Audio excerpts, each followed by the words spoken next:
Mike Missanelli. Philadelphia Sports Talk. 97.5 The Fanatic and 97.5thefanatic.com.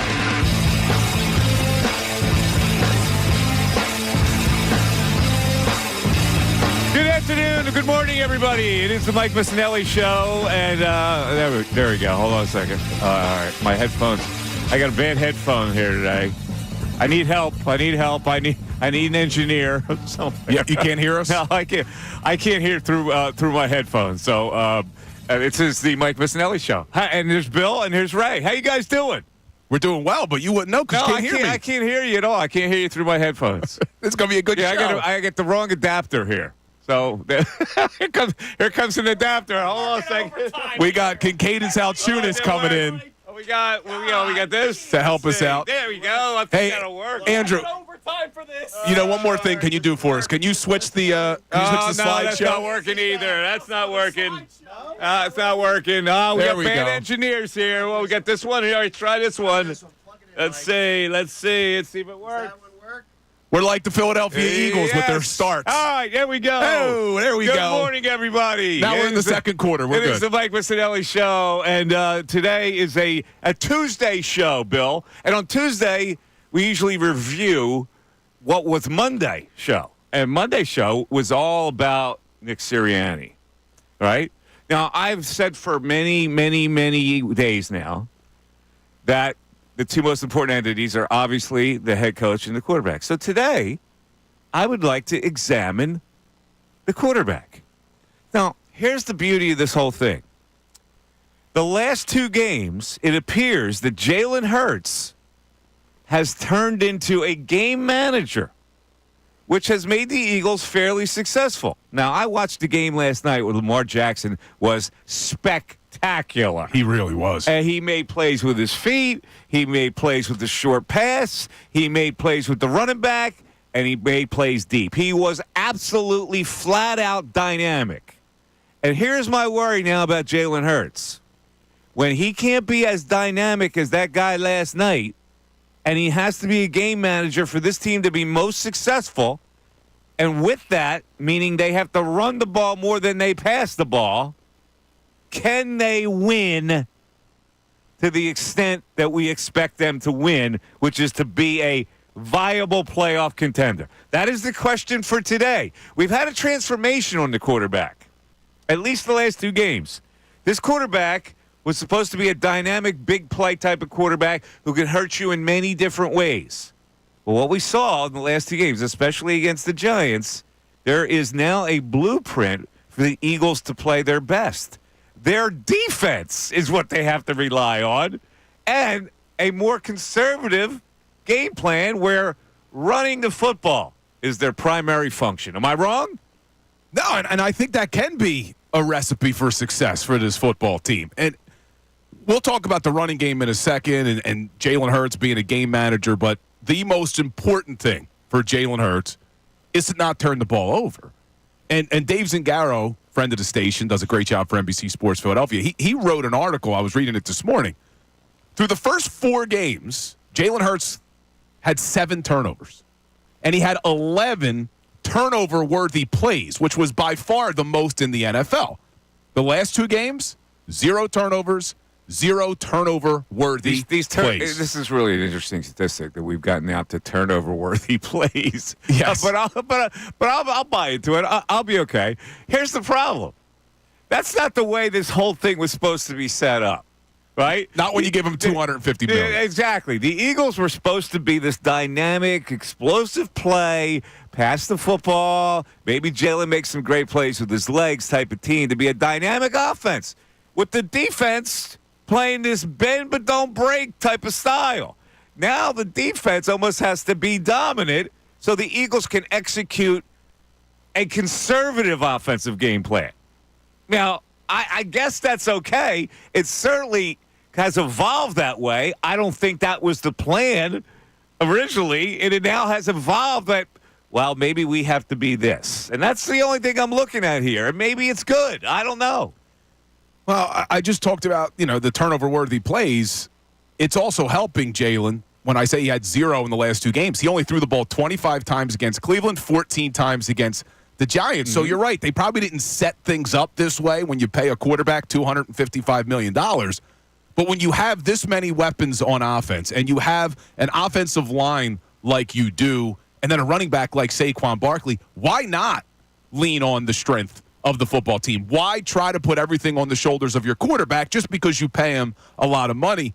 You know, the Philadelphia Eagles, as good as Saquon has been, they're number 3 in the NFL in yards before contact when they run the football. That's on the offensive line. That's on the schemes and the game plan of how you're getting the running back the ball with the zone blocking and different things you're doing.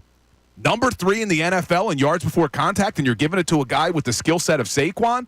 I'm fine if Jalen only throws the ball 14 times a game. Now, you'll probably never see that again. He didn't play in the fourth quarter. They had a big lead early. I don't think Jalen has to win you games. Just don't lose games, Jalen. Really? So you believe that they can continue to dominate running the football with Saquon Barkley being the front man, and you're not worried about like going to that well too often, burning him out, being susceptible to game plans that say, okay, you want to do that? Then we're going to focus all on stopping the run here because you don't trust your quarterback. It's not that I don't trust him. I don't want to put it all. Saying that's what they're thinking. Yeah, but I don't want them to put it all on Jalen Hurts' shoulders. See, to your point, run the ball, and then the defense on the opposing team say, all right, we're going to load the box. We're going to try to take away Saquon. Well, good luck, because if you do that, you still have A.J. Brown. You still have Devontae Smith. You have Dallas Goedert coming back, where now Jalen should be able to take advantage in the passing game. I just don't want to see them come out with game plans where it's, we're going to throw the ball 35, 40 times. That's not Jalen's skill. Okay, this is what I want to do. I want now a few games in evaluation of Jalen Hurts on what he is. I constantly read via email, on my Twitter, social media in general, how we pick on Jalen Hurts too much. So I want to give those people a chance to sound off, and I want to give the other people a chance to say, okay, now this is the Jalen Hurts maybe that can win for the Eagles instead of the dynamic Jalen Hurts that we saw a couple of years ago, and how do you feel about that? Evaluate this quarterback, right? I think it's very fair now to evaluate what he is at this current time. We have gone from saying this guy he's going to kill this team. He's careless. The turnovers are just going to kill this guy. He's not smart when he throws the football in certain patterns. He gets picked off. He hurts this team. To now, the last 2 weeks, somehow he's morphed into a game manager.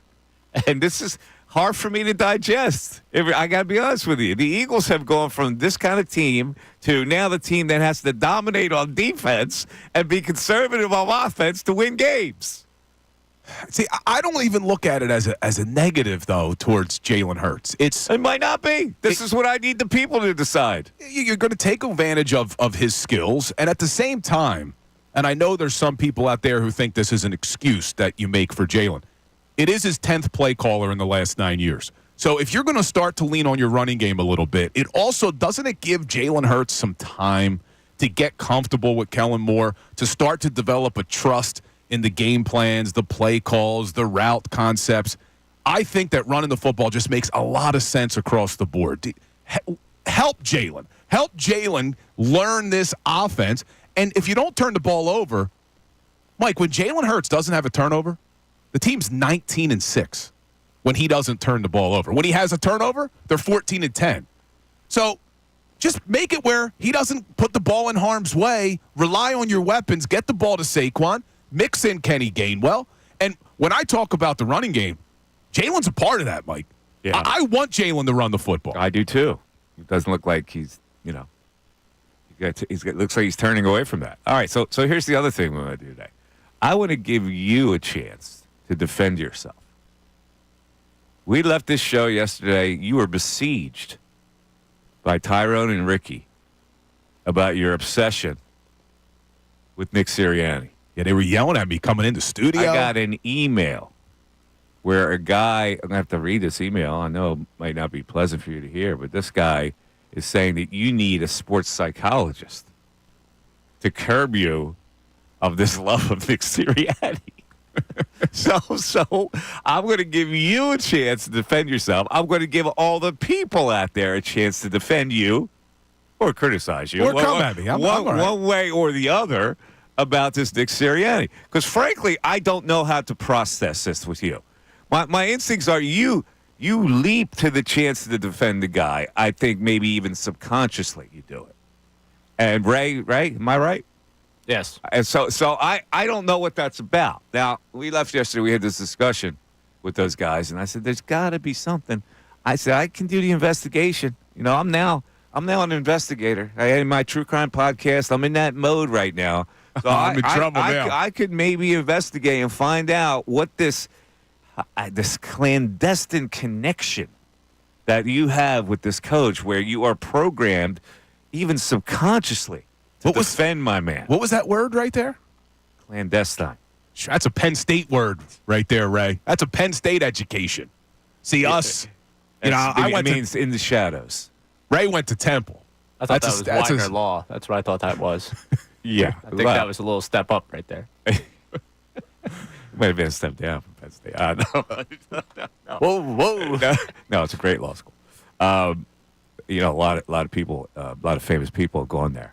Where, to Widener? Yeah. You know that Trump lawyer? She went there.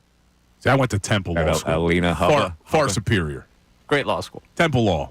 James Beasley School of Law. Yeah. You did go, and one of my golf buddies was one of your professors. That's right. He was my trial advocacy professor. He's a good dude. There you go. All right, 610-632-0975. So the two issues on the table, the evaluation of Jalen Hurts now and the evaluation of Bill Colarulo and his seemingly, love affair connection with the head football coach. It's the Mike Missanelli Show. We're back after this. Eagles.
It's the Mike Missanelli Show. It's 97.5, The Fanatic. It is really interesting, the phenomenon of Jalen Hurts and how many people criticize him and how many people stick up for him. It seems to be one or the other. Like, there's always a battle on people who, he can't do this, he can't do that. And then the other side is that I can't believe that you don't get. I mean, you every little thing this guy does, you criticize. When you don't look at all the other quarterbacks, you don't criticize the other quarterbacks. And my answer to that is that Philadelphia is Philadelphia. Like, we deal with our own laundry, so we're not going to sit here and say, well, Jalen Hurts doesn't do this, but the other guys around the NFL don't do that either. You know, we are centered on the quarterback position in this town and what he does or doesn't do. And a lot, here's where it comes, I'm going to be honest, where it comes into play is the black quarterback thing that people think that we're picking on him because he's a black quarterback, which I always blanch at. And I go, the quarterback here has always been criticized. Like, you can't get away from the quarterback being criticized, whether he is white or black. But there have been white quarterbacks that we didn't give any solace to at all. I mean, the last one being Carson Wentz, right? We destroyed that guy. The quarterback position, by its nature, is a position, since it's the most important in sports, we criticize it. The team's success primarily is based on how the quarterback performs. And you can look at it, like, look at that guy last night. I mean, the Ravens were getting chopped apart, right, early on in that game. And Lamar Jackson just took the game into his own hands and just, went crazy. He's unbelievable, right? man. And so the quarterback has the control most of the time of the situation. So I think it's very fair. If you're going to take that position, you're going to take the money of that position, you're going to take it under the proviso, it's the most important position in sports, then there's going to be a spotlight on you all the time. And there should be. And there absolutely should be. You're right. It's the most important position in sports. And I've said this a lot. Quarterbacks can survive bad coaching. Bad quarterback play, the coach will never survive.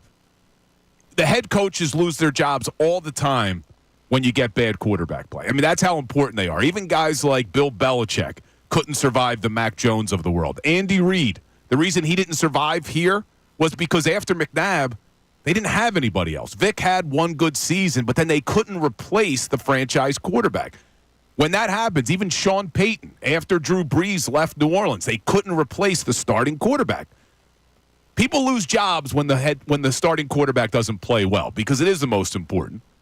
But I think it's fair to question Jalen Hurts at this point. I was always a big fan of Jalen, always, and I actually liked the draft pick. Was surprised by it at the time, but I liked it. And then in 2022, I thought, okay, look, I was proven correct. Last season, I didn't think it was as bad as some thought. I really didn't think Jalen played that poorly last year. But this season, the turnover issues, the problems to start the year, I'm starting to think, all right, well, maybe there is something going on with this guy, and that's why we threw the question out to start the show. Does it make sense to not put it all on his shoulders? It's, the term game manager you could use, but does it make sense now to rely on your offensive line and your running game and Jalen's legs as opposed to putting it all on his arm? That's interesting that you said that you thought it was a great selection. Why? Well, at the time, like, there couldn't have been a worse selection. The Eagles got just flat out lucky with that. Here's why I liked it, all right? We had just learned how important the backup quarterback position was. Carson Wentz goes down, Nick Foles steps in, and somehow goes on that magical run. So what I thought was, wow, Howie Roseman really forward-thinking here. Instead of overpaying for a backup quarterback, you drafted one that you can now have on a rookie contract for 4 seasons that had the ability to step in and win a football game if Wentz got hurt. How? How did he have the ability to step in and win a football game? He got picked in the second round because people didn't think he was that good as a quarterback. How could you have selected him and say he could be a good backup? How? Where does that come from? Where does that come from? He was picked in the second round. How could you think that he would have been a good backup quarterback right away in the NFL? Because look around the NFL right now. Who are good backup quarterbacks? Look at the time. Look at the time. At the time, how could you think that guy could step into a game as a backup quarterback when nobody thought he could even play in this league? Well, people thought he could play. There's a reason. He was picked in the second round. Yeah, it's a high draft pick. That's not a high draft pick for a quarterback. It's not one of the top draft picks for a quarterback. They picked him because they thought in a couple years they could move him for an asset. They weren't picking him to think that he was going to be the backup. You can't. If they thought that they could draft him and move him for an asset, then that also means that they thought he could step in and win a game or two if your starter quarterback in his gets hurt. first year, or second year in the league, you thought he would be able to step in? And he did. Oh. He came in, what was it, against New Orleans that year? And won the game. They got lucky with that.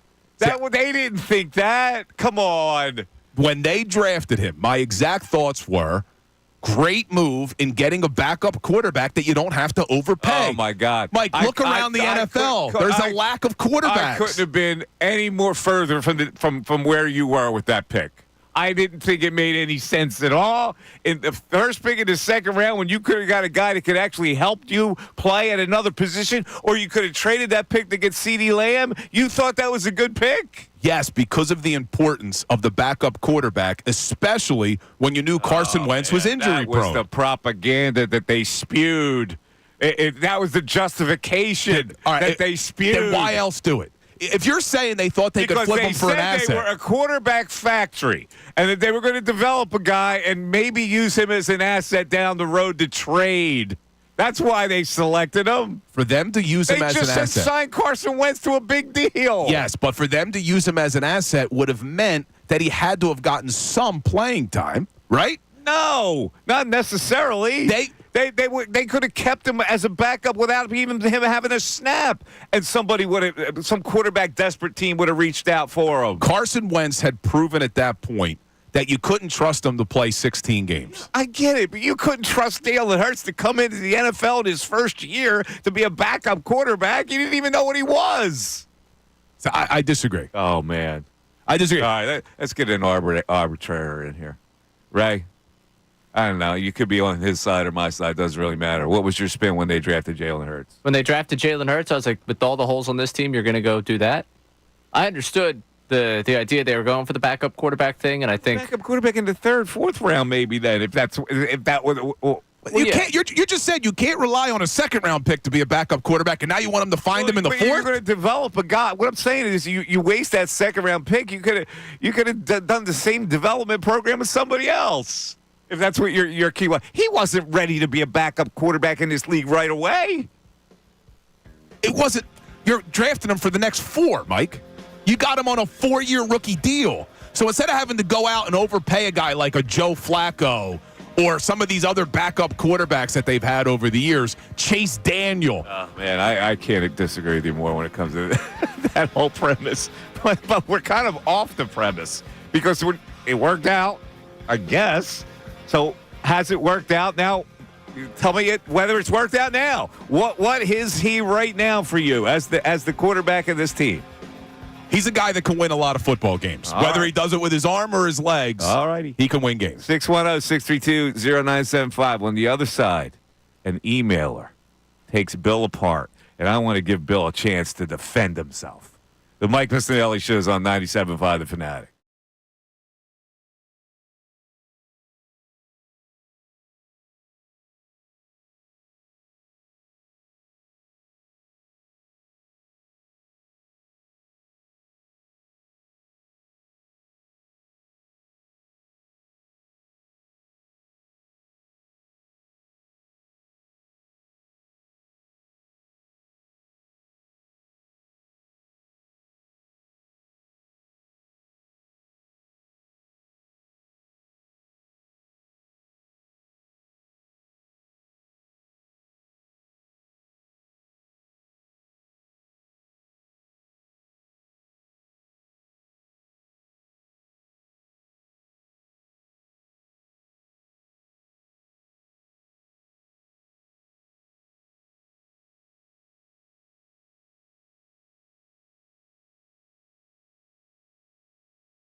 10:33. Mike Missanelli Show. Who's that, Bill?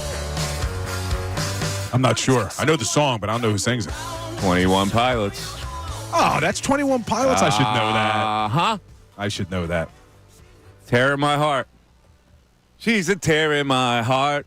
All right. You sound exactly like it. Thank you. Okay, here's the email that I've been promising people about. Because, Bill, I feel sorry for Bill now. I actually have some empathy, Ray, for Bill. I don't need your pity. I don't need it. He's getting destroyed by a lot of people for his love for Nick Sirianni. Now, Bill, at the end of the day, might be the king. Because if Sirianni succeeds with this team, Bill all along has been riding the coattail of Nick Sirianni, and he does it even subconsciously. He doesn't even know he does it. But as soon as there's a chance to praise Nick Sirianni, Bill does it. So much good. So, again, Ricky and Tyrone were going, Bill Sirianni, they were calling him yesterday. Yeah, Ricky keeps asking if I'm his neighbor. Yeah. And so here's an email from a guy that I got, and my email address here, mikemiss@bbgi.com. So if you got a message for me, question, whatever, just want to say, hey, mikemiss@bbgi.com. And my man Jeff has chimed in with a pretty long email. I did show you, Bill. He took the time to really write this. And so this is what he says. I enjoy your show, but I really think the passion that Bill demonstrates for defending Sirianni borders on mental difficulties. I know this is a bit hyperbolic, Penn State word, but I really think he wouldn't be this passionate about defending his own wife. Now, that's not true. My wife knows. I'll fight for you to the end, babe. Maybe in a little gentle way of getting this across to him, joke that you're going to get Dr. Joel Fish's number from Angelo so he can deal with this obsession in a healthy manner. The worst part of this email is he's not joking. I think he's serious. And he says no matter how hard Bill tries, he's never going to convince clear-thinking, knowledgeable football people that Sirianni is a good NFL head coach and a leader of adult professional athletes. All right. Well, see, this is why I got to defend myself. I got to give you a chance to defend yourself here. So here's the thing. I get accused of loving Nick Sirianni. I don't love Nick Sirianni. My point was when the season ended and fans wanted him fired, I said, when you look at it objectively, you can't fire this guy in light of everything that he had accomplished in his first 3 seasons. And now this season starts, and in light of all of the change and everything that they're dealing with, they're still sitting here at 4-2. And you look at Nick Sirianni. I know people don't like the way he handles himself and the way he does press conferences and what he did 2 weeks ago. I get all of that. But the most important thing for a head coach is wins and losses. And in Nick Sirianni's career, he has a winning percentage of .667. That is second highest among active coaches, only behind Matt LaFleur. He has a better winning percentage. Now, I know it's a smaller sample size, but he has a better winning percentage than Bill Belichick, than Andy Reid, than Sean McDermott in Buffalo. So, sure, fire the guy. Sometimes the devil you know is better than the devil you don't. So you look at that class of head coaches that were hired when Nick Sirianni was hired, every one of them is gone except for Dan Campbell. So I would much rather have a coach that wins close to 700 per winning percentage than having a guy and taking a chance on somebody. I think there's a lot of good, and fans ignore it because they don't like him in press conferences. I will give you credit because you had that. You were steadfastly behind him. You've never really wavered, all right? As opposed to the Philadelphia media, who last week had him for a buffet, right? And now I read this story by Reuben Frank, who says basically the same thing you just said. Say what you will about Sirianni. You can't argue with 38-19 and a 667 career winning percentage. That's the 14th highest in NFL history. Now, you've been steadfast in your support of him. I, however, have been the other way, and I'm still going to be the other way. I think Nick Sirianni is a frickin' goof. All right? And if he somehow shoves it up my nostrils by the end of the year and they succeed and they get into the playoffs and they make a run, then I'll have to eat that. But I'm not going to flip-flop like the media in this town from week to week where they kill him one week and then they go, say what you will about Sirianni. You can't argue with his 38-19. Now, come on, man. You are either you like him or you don't. Yeah, you're spot on that the media within the last 2 weeks would give you whiplash if you were trying to follow along in the way they've been. And my thing is, and it gets skewed as Bill loves Sirianni, and really all I'm trying to do is to point out that I think the hate is so over the top for this head coach who's had a lot of success here. And you just said it. You said you think he's a goof. I don't think it's hate. I think it's more like they think like me. Yeah, but to your point, like he's what is he? Is he really? Can I look at that guy and say, "Now there you go, that's a leader and a CEO"? I don't think it's hate as much as I think it's evaluation of what he isn't. But you called him a goof. Yeah, And- well, I call a lot of people. But there's people who call him a goof. There's people that call him a clown. And my point has always been, how could a goof or a clown win as much as Nick Sirianni's teams win? There has to be something about this guy. And if people want to accuse me of being Bill Spadaro, I've heard that one because I'm objective and not just negative. There has to be something about this head coach that the team wins a hell of a lot more than they lose. 38-19, 667 career, 14th highest in NFL history. So, what is it then, Mike? I mean, could the guy be? First of all, a goof is a kinder term than a clown. Is it? Yeah. What about Yeah, a a Funny how? I mean, funny like I'm a clown. I amuse you. A goof can sometimes be successful. A clown can't. What about a knucklehead? We've heard him called a knucklehead, too. Yeah, that's a little too far. I think a goof is kind of a playful, kind word. So, someone on YouTube just answered what I said. Like, how could he win so much, right? Oh, it's the players. I think that is so over the top, not giving this guy credit. We've seen head coaches have good players and not succeed. The issue is you, though. This is the issue. The issue Is me? isn't Sirianni right now. The issue is you. I'm trying to get to the bottom of your affection for this guy, whether people think that it's misguided or not. I feel for you. You're getting attacked on all fronts. I mean, this guy says that you have a mental defect. Yeah, a mental defect. This emailer says you have a mental defect. I'm trying to be supportive of you here.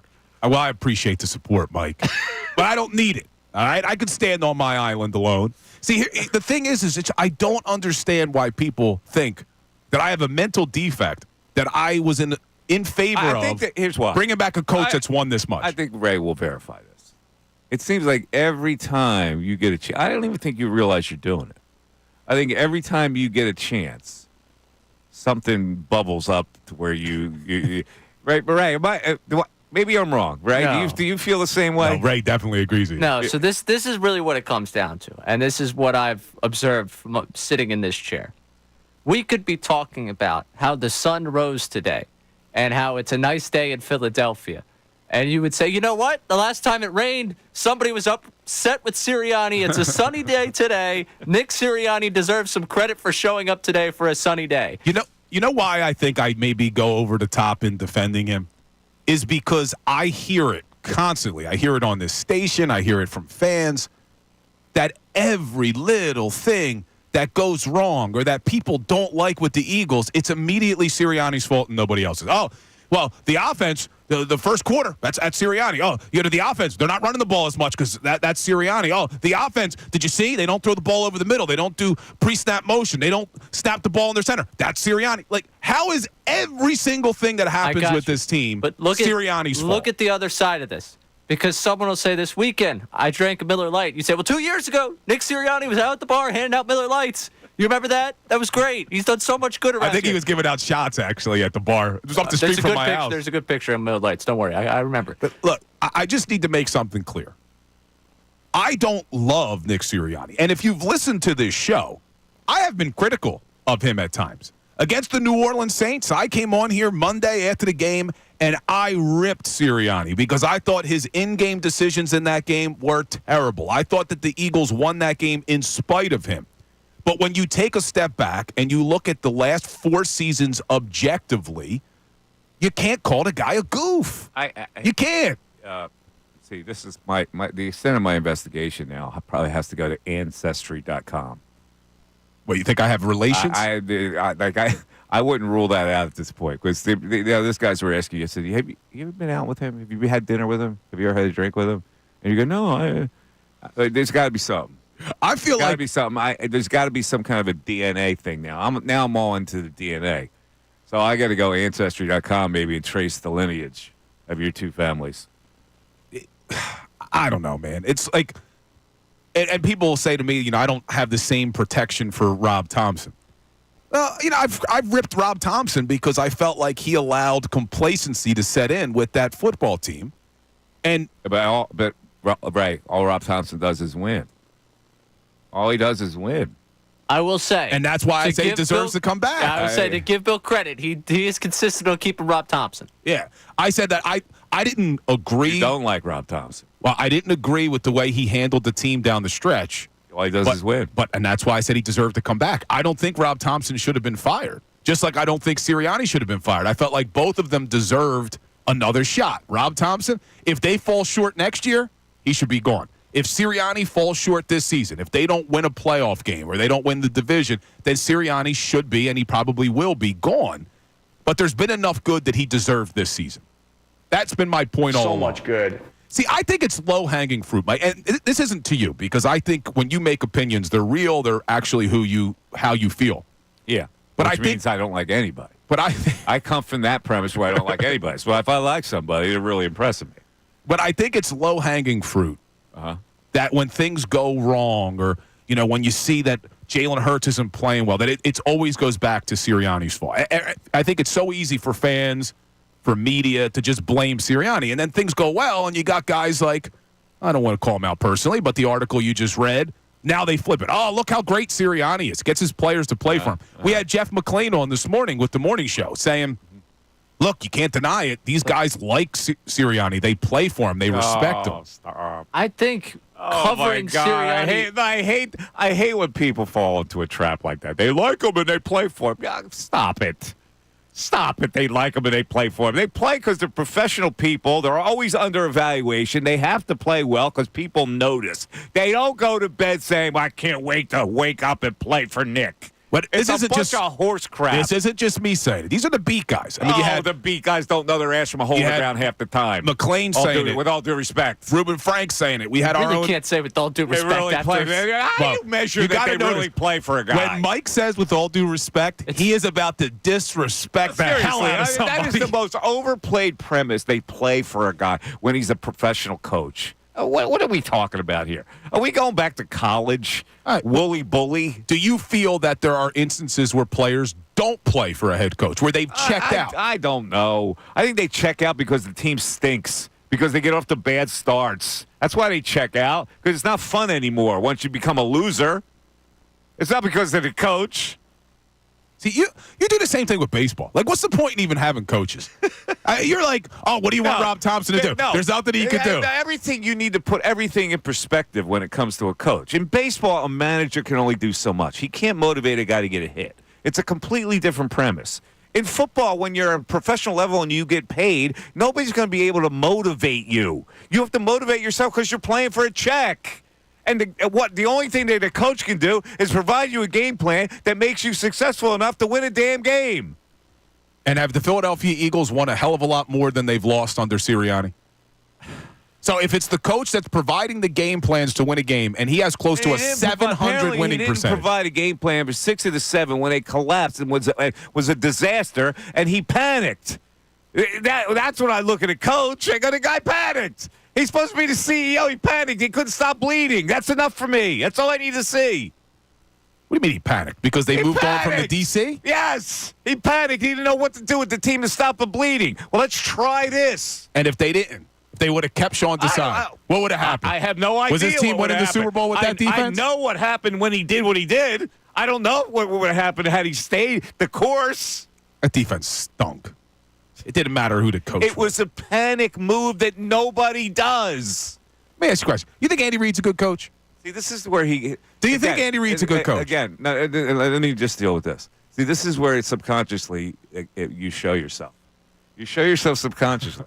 You do. Here we go. Because I could bring up, they lost 6-7. He couldn't stop the bleeding. He made a panic move. And somehow you figure out a way to praise him by saying, well, what would have happened if he didn't do anything? It's not praise. It's if Jeffrey Lurie would Let have him off the hook. Would have It's what it is. Let him off the hook. Now, if he would have maybe let him off the hook, but if they would have overreacted, I think firing him because of a 7-game sample size, when it was clear that you lacked personnel on the defensive side of the football, firing him in that situation would have been an overreaction. And coaches aren't perfect. The reason I asked you, do you think Andy Reid is a good coach? Andy Reid made the decision when he was here in Philadelphia to take his offensive line coach in Juan Castillo and make him the defensive coordinator. Now, that could have been a fireable offense that never gets you a job again. Andy Reid's one of the greatest coaches in NFL history, Mike. So what I'm saying is, I don't think it was a smart move to fire Desai midway through the season. To your point, was it a panic move? Was it a desperate move? Sure, it probably was. They were looking for something. Didn't work out. But to fire him over that, to me, would have been an overreaction for a guy that brought you to a Super Bowl a year earlier. All right, that's your opinion. My opinion is they wouldn't have fired him because they know that they would have looked bad. And that is the worst death they could ever experience. That those smart guys, smarter than everybody else in the league, could possibly look bad and turn it all against themselves by saying, we made a mistake. All that crap that we told you, we found a new shiny toy, we were sorry. That's what motivated them to bring him back. Not what you're talking about. The motivation of them not wanting to look bad. I don't see how it would have made him look bad. Oh, my God. What are you kidding me? Dude. They bragged about finding this guy through the rubble. Mike, I would say 80% of the city probably wanted this guy fired, and you think Lurie and Roseman would have looked bad agreeing with them? They would have looked bad. They would have looked bad because they made such a fanfare that we hired this nobody, and we're so smart because we found Andy Reid. Oh, never mind. We fired him. They gave themselves another year to fire him. I don't think that's why they kept him. 610-632-0975. Mike Missanelli Show continues.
Brought to you by Grungo Law, your law firm when you need help because of an injury.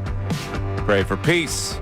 Prepare for trial. GrungoLaw.com. And the 10 o'clock hour was just brought to us by Window Nation, where you can take advantage of their 50% off sale on all style windows. Plus, no down payment, no payments, and no interest for 12 full months. Call 866-90-NATION or visit windownation.com. All right, the Sixers, by the way, the home opener is tomorrow. We're going to have Tim Legler on tomorrow to handicap the season for the 76ers, which right away I'm not happy with. Why is that? Because they're not going to see the big three? Yep. So tomorrow, ladies and gentlemen, tomorrow, be excited for your opening day. You might not see anybody. Paul George probably not going to play. No way that they're going to actually put Embiid in a game. God forbid.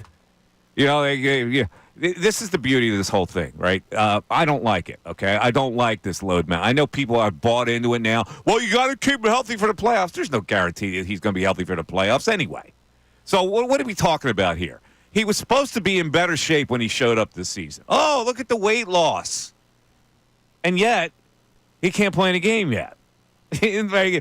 So why did he play in the Olympics? What? Why wasn't that a priority? Get in shape, get ready for a damn season. Instead of looking at this season like it's a waste of time, subjecting your fans to not having your full team together on opening night, and then conning them into thinking, well, this is all for the greater good. Nobody's sitting out for the Celtics and the Knicks tonight. They're going full bore. They got the full lineups going. I'll tell you, didn't have to worry about playing in the Olympics. They didn't play him. Yeah, who's that, Jalen Brown? And Jalen Brown also didn't get on the team. Yeah, I was okay with Embiid playing in the Olympics. I thought it would have been good for him. I don't think he should have been told he couldn't play. But why not? Why not? Why did he have to play for Team USA in the Olympics? Why? Why should he not? Well, first of all, it's not his home country. No, but he's proud to be a U.S. citizen now. That's what the Olympics are all about. Yeah, he just wanted to hang out with some stars. That was the whole point of it. And I think he wanted a gold medal. You wanted to play in the Olympics, that's fine. But now, don't give me we're not now a good enough shape because on one hand you say, oh, look at the weight he lost. He's in great shape. And now we have to go periodically and check his knee, and he can't play yet. Yeah, that bothers me. I was okay with him playing in the Olympics, but the fact that he's not ready to start the season, I'm okay with load management, and we've talked about that before. I do want him to be healthy for the playoffs. It's just interesting that he's not available for the first game of the year. Home opener. No Paul George. Okay, he's hurt. No Embiid. Why not? No, why no Embiid? Why? Why no Embiid? Opening night. Why? Tell me why. Tell me why. I don't know, and that's my fear. Is there any chance, because we know the Sixers aren't always forthcoming with injury information, is there any chance there's more going on? No. I think it's just this cautionary thing. And you know who loses with the cautionary thing? The fans. Exactly. The people who are excited to see a season open up and they get oogats tonight. Yeah, the Paul George one, you understand, he did get hurt in the preseason. He was on schedule. He would have played. Mm-hmm. But, yeah, the Joel Embiid one, it is surprising. Like, why wouldn't he be available? You're trying to get people excited. You're trying to bring the fan base back. That's been pretty disappointed over the last 23 years now. It shows absolutely no regard for your fan base, except the people that are buying into their propaganda that they have to keep him healthy for the playoffs, which means he's probably going to play 50 games, and you're going to have to like it. And I don't like that when you put fans up against the wall like that. He only played 39 last year. Maybe 50 is a good thing. Maybe we'll take 50. See, Bill, I'm on your side of the argument here. And you drop that line, and it's like, don't hurt. And he wrecks it. No, he's always permissive about what they do, these organizations. Well, when it comes to the Sixers, I want to enjoy the regular season. I do. But at the same time, I do want to give them the best chance to be healthy come the playoffs. Oh, okay. Well, then let's do this then. Let's cut the season. Let's cut the season down. Since we're always worried about healthy for the playoffs, let's cut the regular season down. And you know why they don't do that? Because they want it both ways. So not only do they want to load manage your ass, but they want to now take all the money for 82 games where they're load managing your ass. And there's something wrong with that. You're not wrong. You're not wrong. I mean, the one positive this year, though, is you did add Andre Drummond. Not that he's Joel Embiid, But at least now, when you are load managing Joel, there's somebody. Why are you missing the point here? I get the point. Why are you missing? You're going to give it's a me. losing You're going to battle. play a Andre Drummond card on me now? It's a losing battle. He's not playing 75 games. He's never played more than 68 in his career, so it's a losing argument. They're not going to do it. I understand it's disappointing for fans. I think he should be in the home opener especially. But the whole load management thing, I guarantee you, and I want to hear from fans on this, I guarantee you, if we could ensure that Joel Embiid would be healthy for game 1 of the playoffs, every single fan would sign up for load management and say, we don't care if he only plays 60 games, as long as he's healthy. Isn't that the greatest con a team could put on you? Isn't that the greatest con? These poor saps out there that are fans have to buy the TASS network from the Soviet Union, the propaganda that they shove down their throat. We're doing this for you. We're doing this for you because we're going to be really good in the playoffs if he's healthy, and there's still no guarantee that he would be healthy in the playoffs. Let me ask you something, because you and I battled about this a couple of weeks ago. Bryce Harper gets the day off. Phillies had a chance to win the game, but Bryce Harper had the day off. He can't pinch hit. We gave him the day off. Was that not an insult to Phillies fans? It's 162 baseball games. And 162 baseball games is probably equivalent to 82 basketball games. Basketball takes a lot more toll on the body than baseball does, as far as running up and down the court when you're 7 feet tall on hardwood. So you can't, if you're not going to say that they should have pinch hit Bryce Harper, I know I'm bringing back an old argument here, then why are you so angry that they want to load manage a big man, Joel? Joel is supposed to be healthy. Bryce Harper at the time was nursing something. Joel is supposed to be healthy. When he shows up, is he not supposed to be healthy? Didn't they rave about the weight loss? I didn't see it, but they raved about the weight loss. He does look lean. Does? I mean, he's no Ray Dunn, but yeah, I guarantee you, when you finally athlete, see him on the like court, you're not going to think that he's leaner. I thought he looked good last season when he came back. When he came back for the playoff run, I know he was out of shape, but he didn't look like he had put on weight. It looked like he was what's the word I'm looking for? Svelte? He's a good word. He's never been svelte. It's a Gettysburg word. He's always carried too much weight. Always. What did he lose? 30 pounds, they said, coming into this season? Yeah, what's BS? Because he didn't lose 30 pounds. I saw him. You saw him. But last year, the guy was dominant before he hurt his knee. I don't think that had anything to do. Didn't a guy fall on him? I mean, did that have anything to do with his weight last year? Did it have anything to do with him since you're focused on the pounding up and down the floor? Did it have anything to do with that when you played that weight? No, it didn't. Somebody fell on him. But less opportunity for you're injury. telling me that didn't happen. It didn't happen. The fact that he's worn out all the time has nothing to do with his weight. He's a big man. I don't know how thin we want this guy to be. I mean, he's a big dude. I mean, look at Wembanyama. Do you want him to be that thin? How about Giannis? Giannis is pretty rock solid. He's got muscle, yeah. You To like be him fair, look like to be that? fair to A the little more like conversation that? around Giannis right now, Giannis has been hurt the last couple years of the postseason too. It's true, Ray. He got his ring, so good for him on that one. Would you like Embiid to look more like Giannis? I'm fine with what Embiid is right now. He's dominant in the way he is.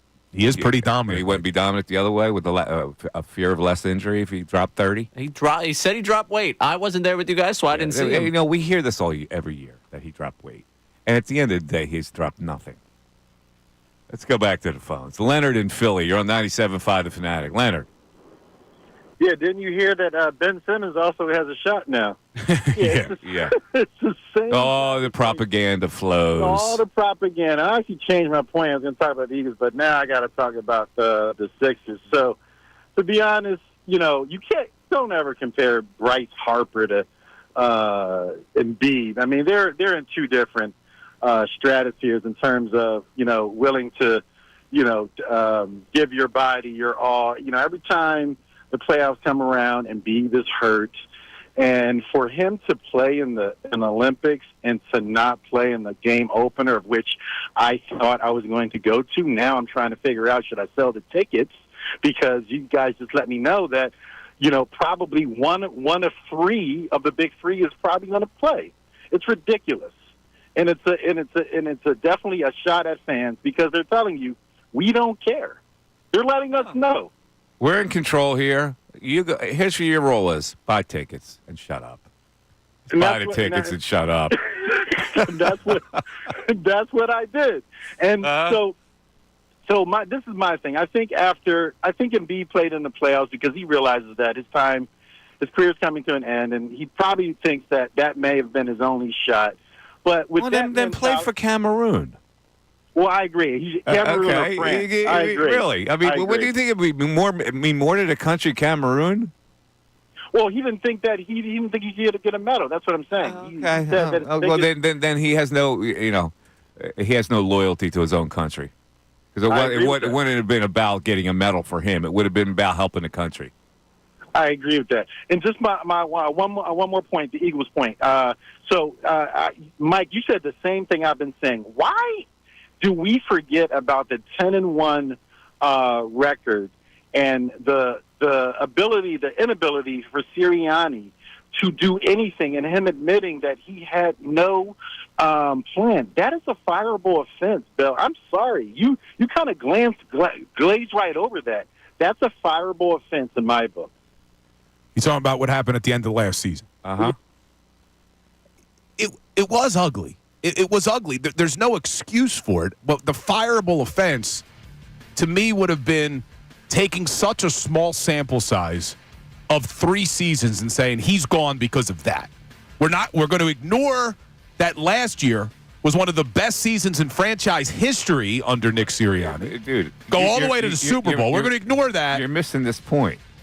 That 6 of 7 streak was a calamity that was of historic proportions.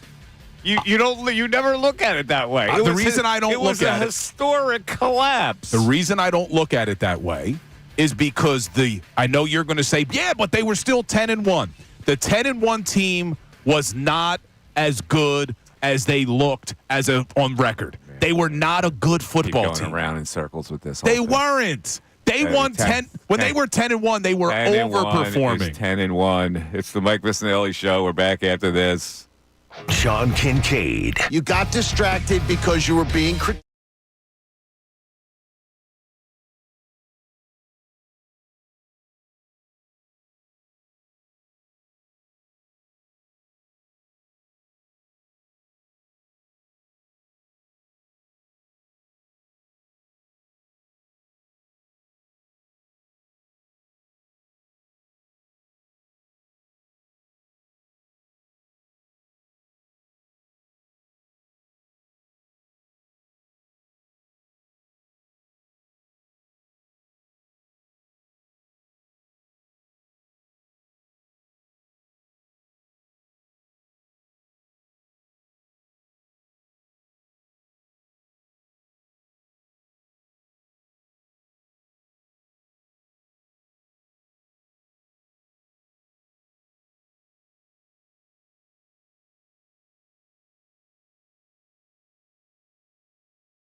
11:19, Mike Missanelli Show, 97.5, The Fanatic.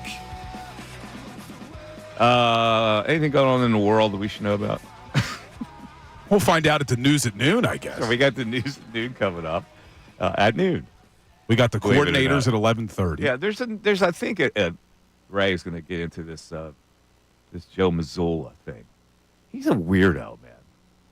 I actually covered him when he was a player. He is a very strange guy to be a head coach. And I think actually being strange like that is effective because you never know what's in his head. Like players are always like, I wonder what's in his head. And therefore there's like an inherent trust somehow. Like I don't know, he's man. not like if you're a goof, you can't get away with it. If you're over the top serious, you can't get away with it. If you're a mystery man, you might be able to get away with it. Like Phil Jackson was a mystery man. You know, maybe you have to be a mystery man to be a coach. The one thing you can't be, in my opinion, is a goof. And that's what I think Sirianni is. So Sirianni's a goof. Mazzulla is a mystery man. For the record, I think Sirianni would make a tremendous college coach. Tremendous. I think he would be great. He'd be on the recruiting trail. He'd be enthusiastic. He'd be enthusiastic on the sidelines like Kirby Smart. Like he'd be the perfect college coach. In the NFL, I don't see it. But don't you think, and I know the NFL players are different than the college players, but don't you think in the modern NFL, the modern athlete, you do treat them a little bit more like college kids these days? I mean, the days of you losing your mind and the Bill Parcells, and those days don't work. How do you treat them like college kids? What do you mean? They're professional athletes. They get a paycheck. I understand They really don't have to listen to you. They don't, but I'm talking about the culture and the way you almost have these kids' gloves that you have to treat players with these days. Players are different in 2024 than they were in 2000. That's the reason why I didn't want Bill Belichick. I'm not sure the Patriot way works anymore with the modern athlete. And it certainly doesn't work when you don't have a guy like Tom Brady as your starting quarterback. I just don't think the modern athlete responds to that old way of doing things. I didn't say old way at all. I said weird. Yeah, you know, you talked about Sirianni, that he'd be a good college coach. I think Sirianni would be a great college coach. I don't think that his stuff works for the long haul in the NFL. But we'll see. Let's go to Sean. 4-2. 4-2, Mike. 14th best in history. Let's go to Sean in Illinois. What's up, Sean? Hey. I just want to let you know that I'm a Sirianni fan, baby. All right. And, I don't care. I've been a fan of the Eagles since '85. I've been through a lot of bad coaches. This guy's a winner. We have a great owner and a great GM, and I think you'll both agree with that. And if they believe in the guy, I believe in the guy. So we're not going to fire him. We're not going to get rid of him mid-season, so why don't we get over it? They believed in Chip Kelly, too, didn't they? They believed in Chip. We did, but they got rid of him. Believed in Doug Peterson. It doesn't matter what they believe in. Super Bowl, didn't he? Yeah, I mean, Chip Kelly's probably their only misstep. I mean, Andy Reid was a good hire. Doug Peterson, although I don't know if he's a great coach, turned out to be a good hire. They won the Super Bowl. Ray Rhodes was their first hire. Ray Rhodes won Coach of the Year, didn't he? Come on, stop. Didn't he? Stop with the Ray Rhodes. Ray Rhodes was more of a motivator. All right, so you love him because he's a winner, and yet you saw what happened last year, right? Absolutely, and maybe he's learned from it. And there's a lot of coaches that stink at first. Maybe he's learned from it. End up going to another team. So the shenanigans that he learned from was to yell at a fan, or I don't understand what he learned. What's the big deal about that? As long as he wins. What's the big deal? As long as he wins. He beat the Giants on Sunday. Okay, I get it. I'm talking about that game. I'm talking about game one where we beat the Packers. I'm talking about we have one loss right now, but we don't. I'm talking about the fact the guy's been a winner for 4 years with different coaches underneath him, different coordinators, and he still wins. So he's obviously doing something correct. Okay, Bill's uncle. Yeah, Thanks Sean, for calling Sean, you can call in whenever you want, my man. Thank you. We appreciate it. That's a great call by Sean. Yeah. See, here's why it's a great call by Sean. And this is the thing. Now, he said that he's a Sirianni guy. My thoughts have always been, I don't love Sirianni, but what Sean is saying has been my point. What's his name, Sean? You love him. Yes. Sean. Yeah, you love him. What my point has been is Sean's point. The guy has won a ton since he's been here, and we just ignore it. And yes, they had different offensive coordinators. There's been different personnel. The guy just continues to win, and we could all look at last year. It was ugly. I agree it was ugly. but it's a small sample size based off of the entire 4 years. And I saw somebody, I don't know if it was on Twitter. I think it was Twitter. They tweeted at us, Mike. Let me read it because I thought this was interesting. Of course. I thought this was interesting. Sure, Dave, it's your point. So he says, Mike and Bill, then why is Thompson, or better yet, Dombrowski not fired? That was more of a collective failure than the Eagles last season. Phillies didn't lose 7 of their last 8 or 6 of their last 7. They won 95 games during the regular season. They got a top seed. They didn't win in the playoffs. Okay, Mike. They went from being the best team in baseball to a 500 baseball team. They still won 95 games. So the Eagles still won 11. The Eagles still won 11 last year. You can make the same argument. They still won 11. If you're saying they went from best team in baseball and then their record went to 500, the Eagles went from the best team in football to a 1-6 team. And did both teams? We grade them on the same curve there. Did both teams win their playoff round or first playoff game? I at least got one moment out of that Phillies game or the Phillies series. I got nothing out of that. The Phillies' disappointment to me was worse than last year's Eagles because if you were watching the Eagles, I don't think you ever thought, even in spite of the 10-1 record, you never thought, wow, this team is amazing. Do you realize you have no balance when it comes to the baseball team and the football team? You have no flex. Because this baseball team was dominant to start the year. They were one of the best baseball teams you've ever seen in Philadelphia. You have no flex whatsoever. See, you're the opposite. Now you give Rob Thompson too much leeway. There's a lot of people on hold. Please hang in there because I want to really talk to the folks today. But next up, your coordinators speak. Yes, your Eagles defensive coordinator and offensive coordinator speak, and I can't wait for Kellen Moore. Give me a no-dose. We're back after this.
It's a coordinator, Vic Fangio, up right now. Listen up. Okay. What do you think flipped for the whole pass rush group? 6 sacks the first 4 games, 13 the last 2. Yeah, I think in this past game it was a good mix of coverage complementing the rush. You know, he had to hold the ball a little longer than he would have liked to, and it gave our guys a better chance and more time to get there. And I do think that was, in this past game, a big part of it. You had a lot of success with simulated blitzes. What's the key to making those work and having them be so effective? Calling them at the right time. It's based on time. Yeah.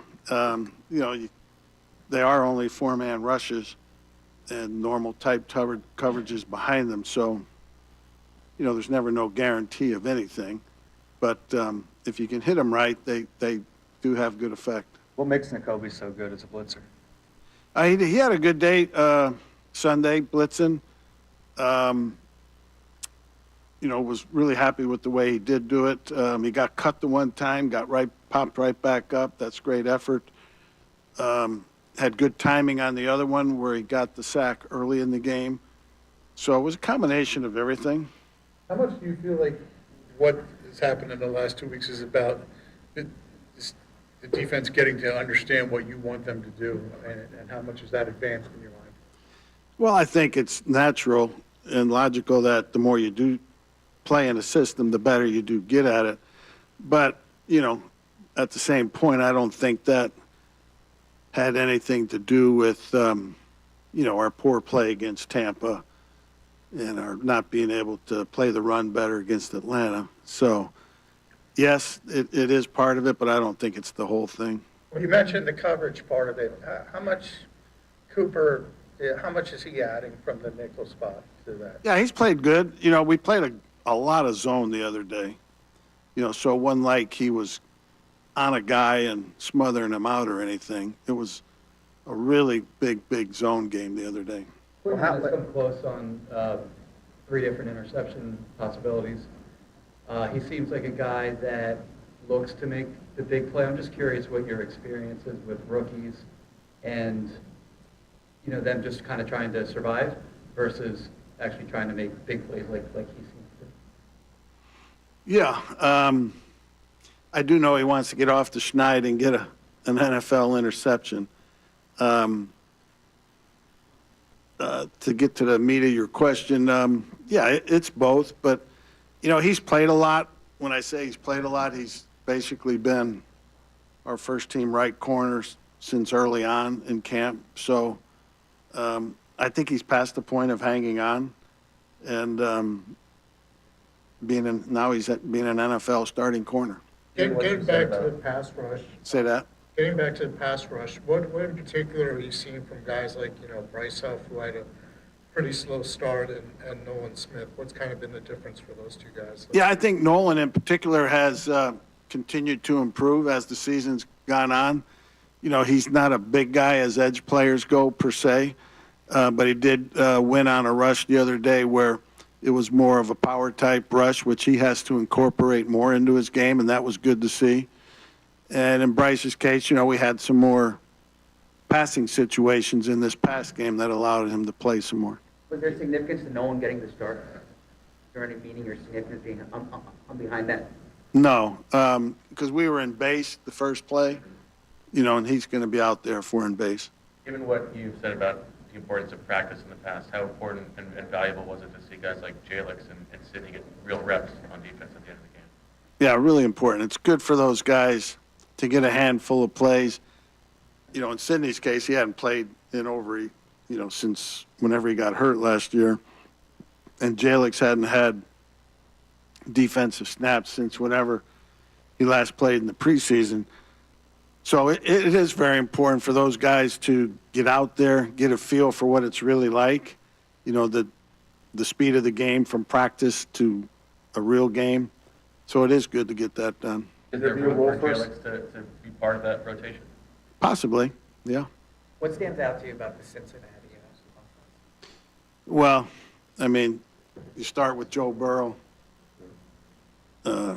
Chase, and Higgins, and those are big-time players at their positions. top of the line, and they've been running the ball better this year. So, they're really good. They scored a bunch of points against Baltimore, lost the 1 point. I think it was 26 or 27-26 against Kansas City. They're really good. Jordan Davis, the way the game went, he didn't get a lot of playing time. How is he handling his role, though? How have you seen him from your thought process? How is he playing this season? Yeah, I think he's handling his role good. We roll those guys, as you know. Clint does a good job of rolling those guys based upon the way the game is going and what type of game it is, and especially once we got the 2 or 3 score lead there at whatever point that was in the second half, we started rolling guys and played the other guys in the nickel stuff. With Sidney, Bo, did you ask him about Sidney? Is that what your follow-up? Like, what role do you see him kind of carving out over the coming weeks? We'll see. Anytime you say get a role, that means somebody comes out. So he still needs to practice more, play a little bit more meaningful snaps in practice. He's not totally honed up on what to do, but he's done a great job of paying attention to meetings, being engaged all through his rehab. And I do think whenever he does get a chance to play, it will be quick transition as far as mentally goes. You mentioned how it's within Huff's pass rushing situations. Are you seeing improvement there from him there? Yeah, he had some better ones this past week, yes. What has improved?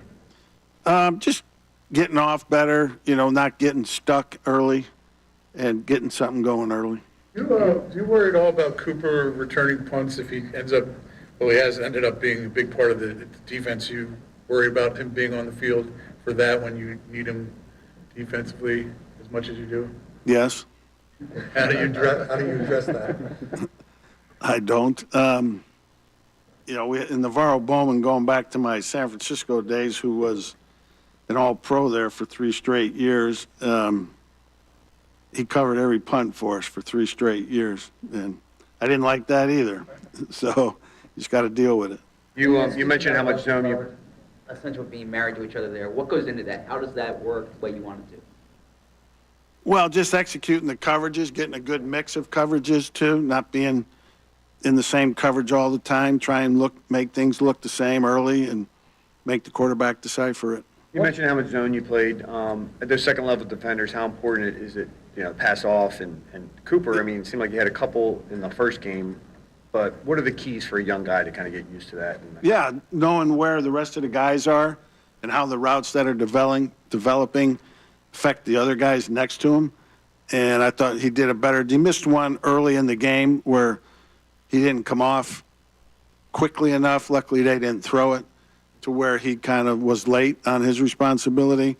But I do think our inside backers, too, in this past game did a good job underneath in those zones. If I could follow up on Cooper, what is it you like about his mentality and how is he coachable? How coachable is he for you, and what about his Yeah, he's very coachable. Yeah, he's very coachable. Got a good demeanor to play. I think that's a strength of his, and will only get better. And I think the more he plays and the more experienced he becomes, you're always going to you try and expose him to as much stuff as you can in practice. But obviously, with the low reps of practice, you don't get that done always. But I do think he'll learn. He won't be a repeat offender. If he makes a mistake on something new, it will be in his memory bank and not happen again. What makes Christian Parker an effective communicator, especially with the rookie corners he has? Yeah, he spends a lot of extra time with them. He'll meet with them in his office one-on-one a good bit. Does a good job putting together teaching handouts, teaching cut-ups to do a good job of explaining what we're expecting. Two takeaways in 6 games. Do you feel like you have the group who can get those takeaways? I do, but at the same time, talk is cheap. We haven't done it. So we got to get off the schneid there and get some takeaways. We really do. You ever talk to N'Kobe about Roquan Smith? Obviously you had him and went to the same school. Do you guys ever talk about him, and do you see any similarities at all? No, not really. But, when we installed the defense, Roquan was on a bunch of the teaching cut-ups from the 1 year we were together in Chicago. So he did get to see him play. And I'm sure he's very aware of him from the Georgia connection. I think there's, what year was Nakobe a rookie? 22? Yeah, Roquan came out in 18. So I don't think there was any overlap there. But I'm sure he knows of him, but what's disappointing a little bit is these college players come in there and they don't know the history of their schools. You ask them, hey, who's the greatest player at such and such a position from Georgia? If you're talking to Nakobe, and they don't know it. Herschel Walker, I don't know Herschel.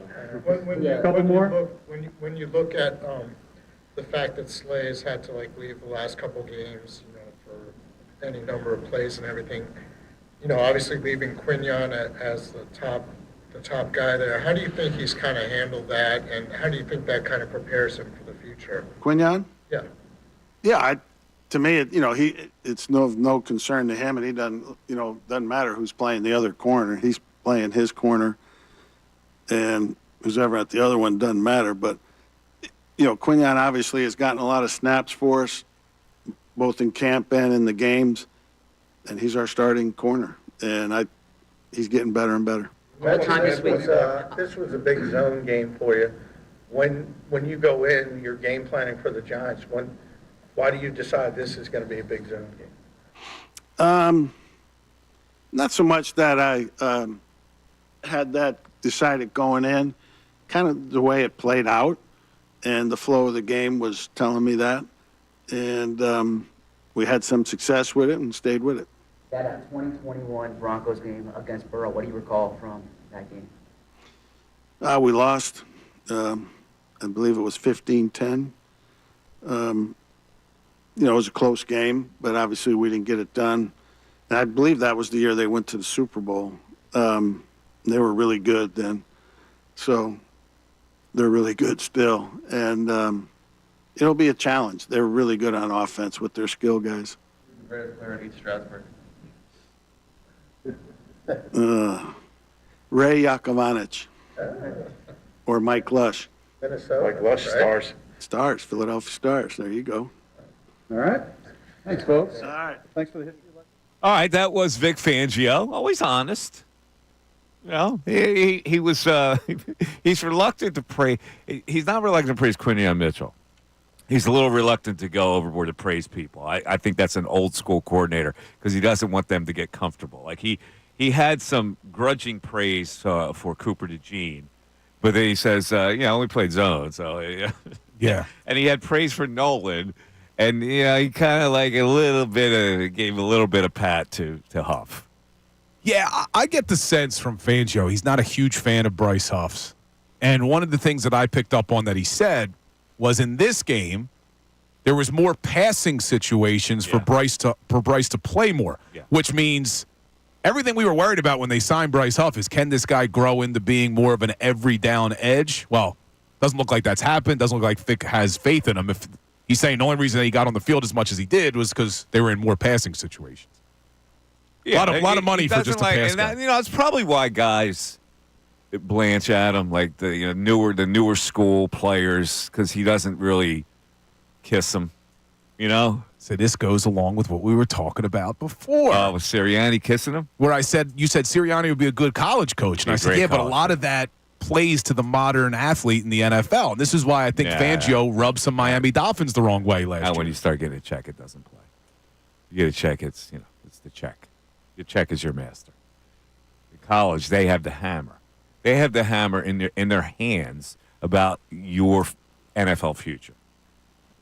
So you got to really, you got to be bought in because they can take away your career.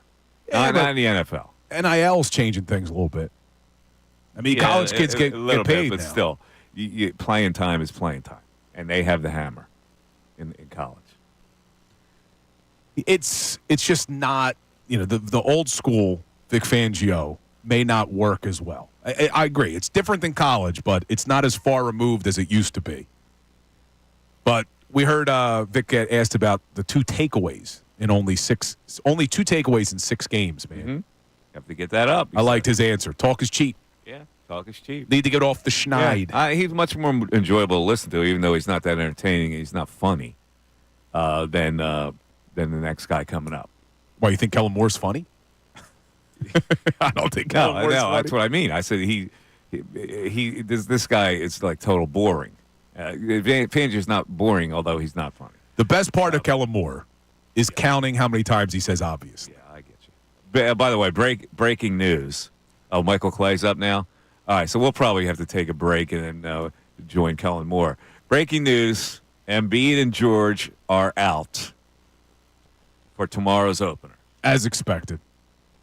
I didn't expect that Embiid would be. I think it's disgraceful. I got to be honest with you. He's not ready to start the season. So what are we going to do? Two things are at work here.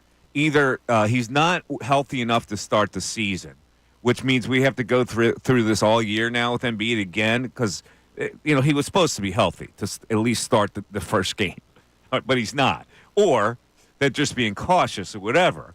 And being cautious and not playing him in the opener is a slap in the face to the fans that he's actually not ready to play when the season starts. It's just not right. It just doesn't feel right to me. I'm sorry. I don't care what you think about load management or keeping him healthy for the playoffs. You had all this time to gear up to start a season in game 1, and you're still not ready to play either because you're either not healthy enough or they're being overly cautious. And that's a slap. It's a slap to your fan base. I'm sorry. Do we know, and maybe, Ray, you can answer this, do we know the exact reason that Embiid's not ready? I know they're talking about ramping him up and all that, but what was it that was the issue here? He didn't have any procedure done or anything like that, right? Just the knee. That's all that I've seen. I don't know if there's something deeper than that. Maintenance for the knee. They're either being overly cautious or that he's still tweaked. Now, if he's still tweaked, then okay, I don't need you playing in the Olympics. I'm sorry. I don't need that. Your loyalties are to this team.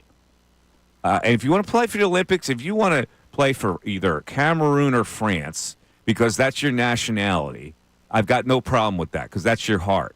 You didn't need to play for Team USA because you just wanted to get a gold medal. I don't. It would have been worse if he played for Cameroon because he would have had to go through qualifying. He would have been July. But they wouldn't have made it. They wouldn't have made it. They would have lost.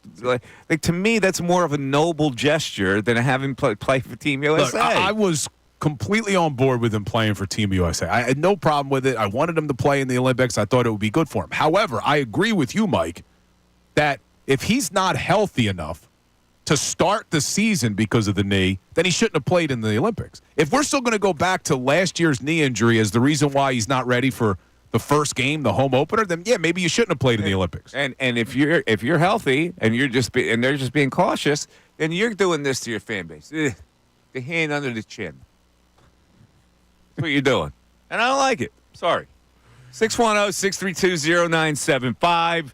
We'll have Kellen Moore in the 12 o'clock hours. The Mike Missanelli Show back after this.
Missanelli Show. We lost a few calls when we went to Vic Fangio. That's okay. People can tune back in, and if you wanted, we had a lot of calls that people wanted to discuss these issues we're talking about with the Philadelphia Eagles involving Hurts, involving Sirianni. I was trying to get some backing for Bill today, and then I kind of lost my affection for that because he annoyed me again with his affection for Sirianni. But we'll get back to those calls. And in the meantime, it is noontime, and we do it every time. You'll hear from Kellen Moore also a little bit later this hour.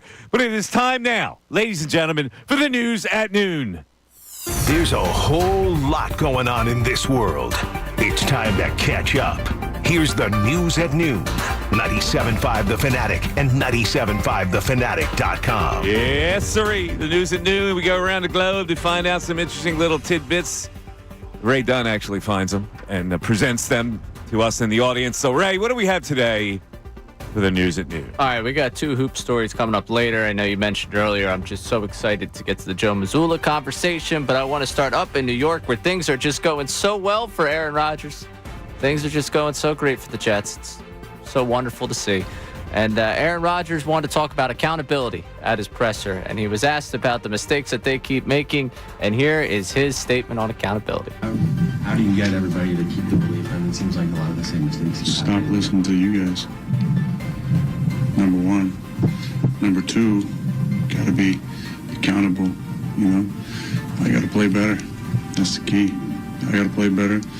I gotta find a way to run the ball better so we can action pass. All right, so stop listening. I mean, that's good advice. Stop listening to you guys. A little accountability sandwich. If we stop listening to you guys and we run the ball, the key is for me to be better. Yeah, he's not lying. No, I just like to think that the Jets, for as long as they've been bad, it's actually just been because the Jets were listening to the outside noise.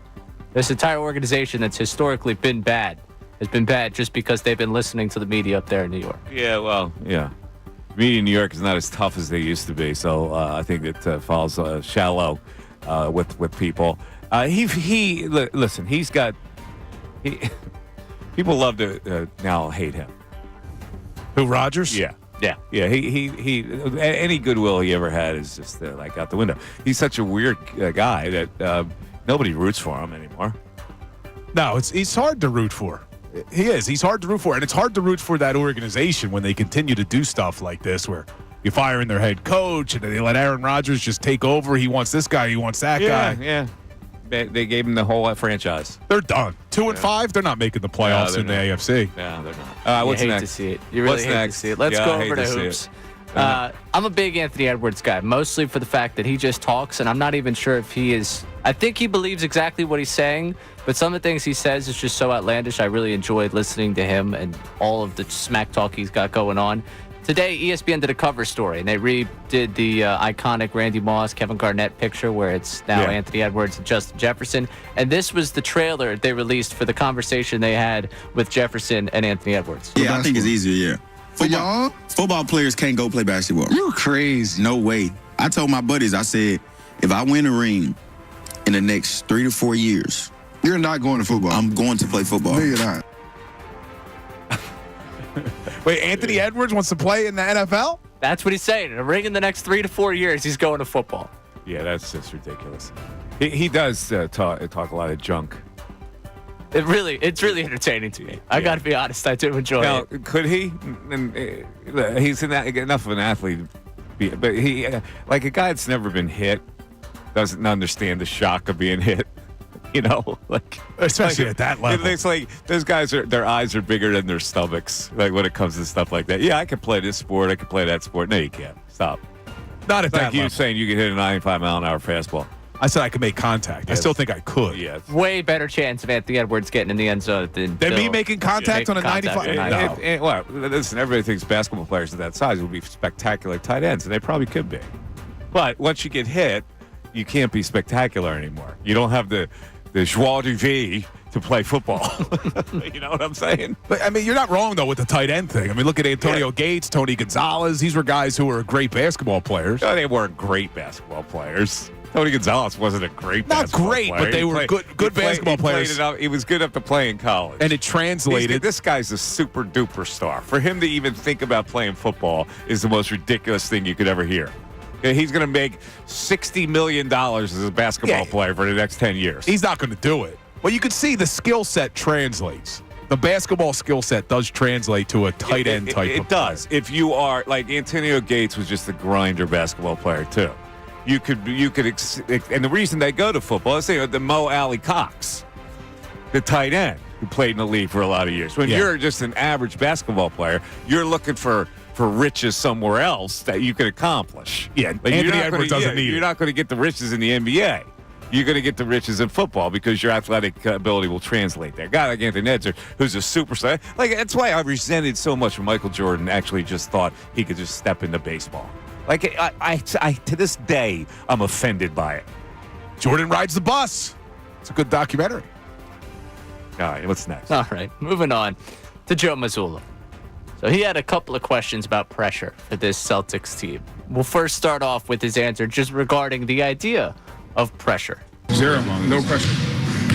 We're all going to be dead soon, and it really doesn't matter anymore, so there's zero pressure. You're either going to win or you're not. And when you win, you try to forget about it a week later, and when you lose, you try to forget about it a week later. And so it's not pressure, it's an opportunity. And we have an opportunity here over the next few years, however long we're together. We've said this in the past, like we have an opportunity to carry the organization forward, to double down on the tradition and the history of what this organization has. Yeah, and then he went on. This is where I heard listened to this. I thought he made sense when he was asked to follow up. Right. He was asked about the Boston media and the pressure that they could bring. Right, the pressure of the Boston media. I just don't look at it as pressure because like a Boston media member or somebody expecting me to win, like they don't have a weapon. Like they're not gonna like come after me if we don't win. Like they're saying words, so like they don't mean anything. They're just words. You're just saying them because you have to say them. You're contractually obligated to write a 500-page article after or word article after. They're just words. You can't do anything, and so it's just a made-up word. We don't have a pressure. If we lose, we're not losing our life. Like we're not surgeons. We're not like in the military. We coach basketball for a living, and no one's putting more pressure and expectations than we are on ourselves. And it's like we have a responsibility. And we have an ownership. And like I ask guys all the time, like, would you rather have someone expect you to lose or win? Like if you came up to me and be like, man, I really expected you to lose that game, I would be pissed. But it's like you come up to me like you should have won that game. It's like, yeah, that's what we signed up for. So I think it's just the perspective of how you look at it and like the truth of it. But words have power. No, they don't if you let them. Like if you allow words to take your personal power, then yes. So now you have a choice to like decide how you're going to interpret that. So like it's not pressure. There's nothing anyone in this circle can do to me that's going to impact my identity and who I am as a person or a coach. We're either going to win or we're not, and 40 years from now, none of you are invited to my funeral, and that's it. That's it. None of you are going to be invited to my funeral. Sticks and stones can break my bones. Well, words, nah. Yeah, and he's got a pretty good perspective on it. I got to say that I think he's effective. He's effectively weird. You can't disagree. They won the championship. Yeah, he's effectively weird because those guys. Like, you're talking about guys now, like superstar players with big egos, and they play hard every night for this team. And it's like somehow he gets those guys to succeed. And I think it's because he's weird. They don't know what's in his head. He's got all these weird practice things that he does too. That they go, well, we can't figure out what he's going to do from day to day. Maybe that keeps them on their toes. It works. It's hard to argue. And Boston's not an easy place to coach, just like Philly's not. So it is a good perspective, I guess. Drawing up a last-second play. Hey, don't worry about the shot. We're all going to be dead soon. Yeah. And no one in the audience will be at our funeral. You guys aren't coming to my funeral, is what he said. You guys won't be at my funeral. He doesn't know. He's not warm. That's the most expansive I've ever heard that guy. Normally he's arrogant.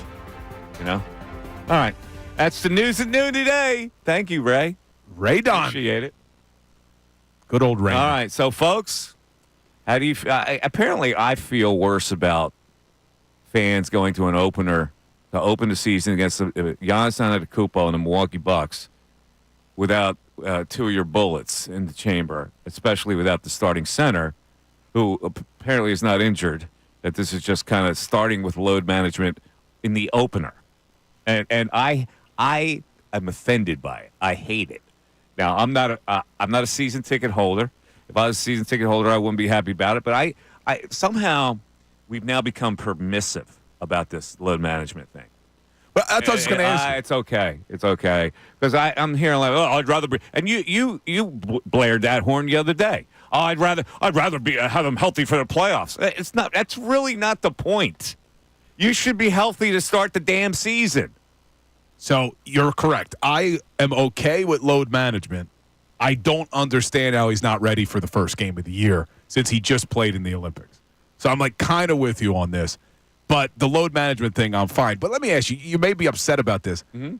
Knowing what we know about this Sixers organization, are you surprised? I mean, isn't this like a typical way the Sixers would start the season? No George, no Embiid. I'm offended that they just treat their fan base like this. Now, I think they're a good organization. Don't get me wrong. But I'm just pointing towards this here. There is absolutely no regard for their fan base with this. None. It's like you're going to have to accept it and you're going to have to like it. And I go, okay, why should I like it? What's the problem that he can't play in game one? You're just being cautious, and you're saying, banabla to the fans.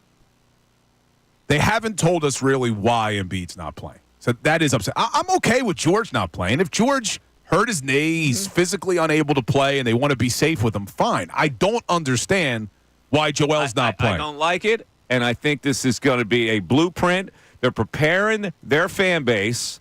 Listen, you're not going to see Embiid for maybe 35 games during the regular season. Just be prepared for that. No. Because we want to keep him healthy for the playoffs. You because think 35? Guys like Bill, it's important that he's healthy for the playoffs. I don't really care about the regular season. Okay.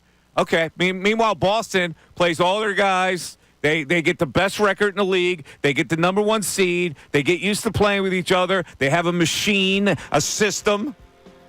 They got Joe Mazzulla. 610-632-0975 is how you get in. Mike Missanelli Show continues. Now is the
97.5 The Fanatic. It'll be an Embiid-less broadcast by Tom McGinnis. 12 o'clock hour of the Mike Missanelli Show. It's brought to you by Service First Heating and Air Conditioning. Get 0% financing for 72 months and a $500 rebate when you purchase a complete heating and cooling system from Service First. Learn more at ServiceFirstHVAC.com. All right, you learned from Kellen Moore this hour, but let's get back to the phones because a lot of people, now's a good time to get in. I know a lot of people abandoned their telephone call when we got diverted with Vic Fangio, and that's fine. But now you're back in, and I want to hear what you have to say about this. The Eagles topics we've been talking about with the Hurts Sirianni situation. I'm really trying to, I'm trying to gather some support for Bill and the notion that he is somehow related to Nick Sirianni. Bill thinks he puts out solid information on why he's supportive of Nick Sirianni. And there's some people out there that don't agree with his rationale for supporting Sirianni, namely me. But a lot of people on email I've gotten, and one guy saying that he needs a sports psychologist to help him get past this Nick Sirianni worship.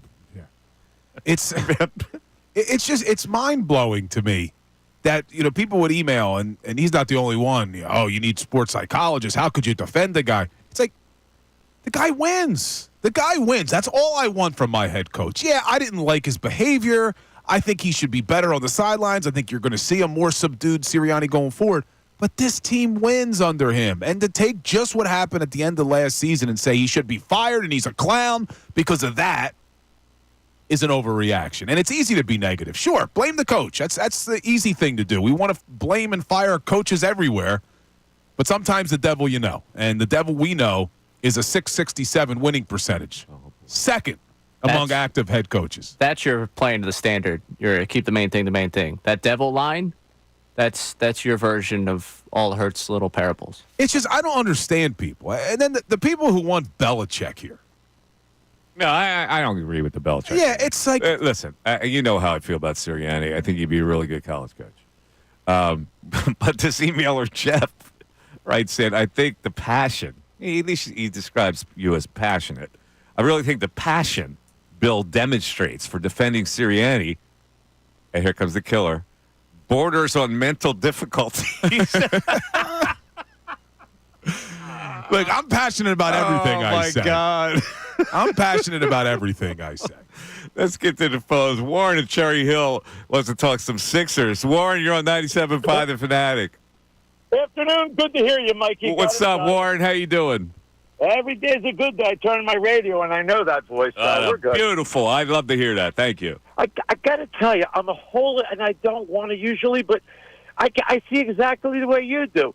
Unless he had another procedure in Embiid, he should have never played in the Olympics. How do you, after 7 or 8 years, forget the crying when they lost to Toronto? It seems that he's more interested in building his brand or whatever he does than as a basketball player. Let alone he still doesn't know how to play his position. No. See, now you're going too far. Mike, he's a dominant player. I'm just upset that he's not in the lineup tomorrow. Mike, the guy's a dominating player, but after 8 years, I want you to watch the difference with Jokic and him. He fights too hard. The reason the wear and tear, he fights too hard to get to a spot. He stands there past the half key. It's almost like that Jalen Hurts Barkley handoff. He shouldn't be out there. If he doesn't want to run, get down the court, get to where you want to set up. If you want to stay outside, stay outside. But we've had this for 7 years. He's not been dependable for any of the playoff series. I don't want to get rid of him, but I'm tired of seeing this situation. It's making me go, I'm not going to watch. You got George. He's already hurt. I get it for a little bit, but this is every year with Embiid. Give me one. Well, I think this is more Sixers than anything. He goes along with it. I get it because he's kind of let's face it. He's a diva, and right. His behavior and the way he talks about things, like he's content not to play back to backs, but on the other side he'll say, well, the MVP is not important to me. Winning is, and I go, well, these are conflicting thoughts that you throw out there. He didn't fit in the Olympics, Harley. He had the one. I love the guy, but after 7 years, Yeah, they don't put enough around them. Yeah, see, I'm not going to go as far as you, Warren.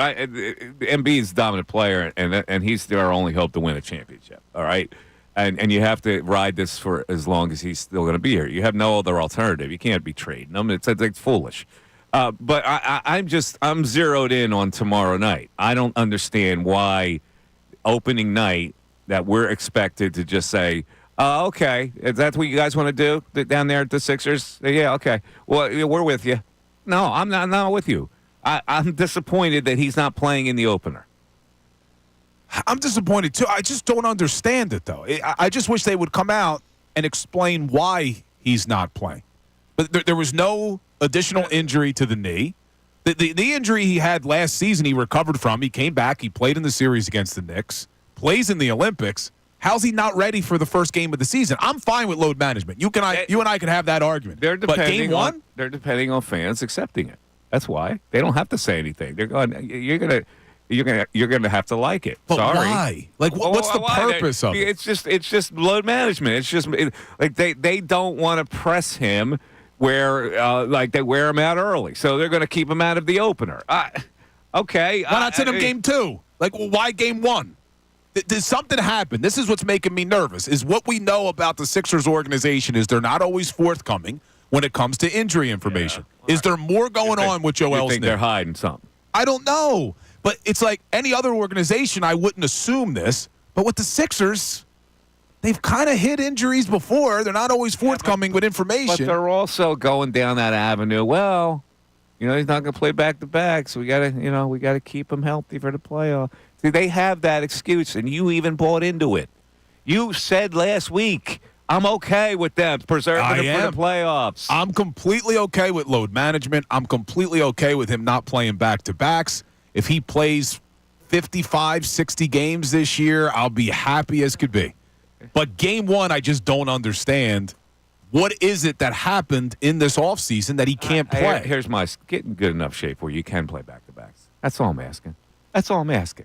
My God, what am I asking for? Am I asking for blood test every game? For crying out loud, playing a back-to-back? Get yourself in better shape.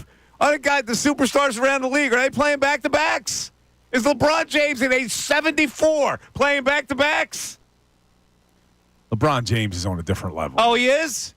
He's only like 9 years older than Embiid. Yeah, he's on a different level. But I'm different than you. I don't care about the load management. It's why not give the guy the best possible chance of being 100% healthy for the Because you're just playoffs? surmising that you're giving him the best chance. How do you know it's not going to happen in the playoffs again anyway? You've bought into the propaganda that if they don't play him 30 games during the regular season, things are going to be hunky-dory. Meanwhile, the Celtics don't do that, and they still survive. But common sense would tell you the less he plays, the less likely of an injury. Okay. The more he plays, the better shape he's in. 610-632-0975. Back after this.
mention him. A lot of tweets that I've seen in my account would say, you guys need to talk more about the Flyers.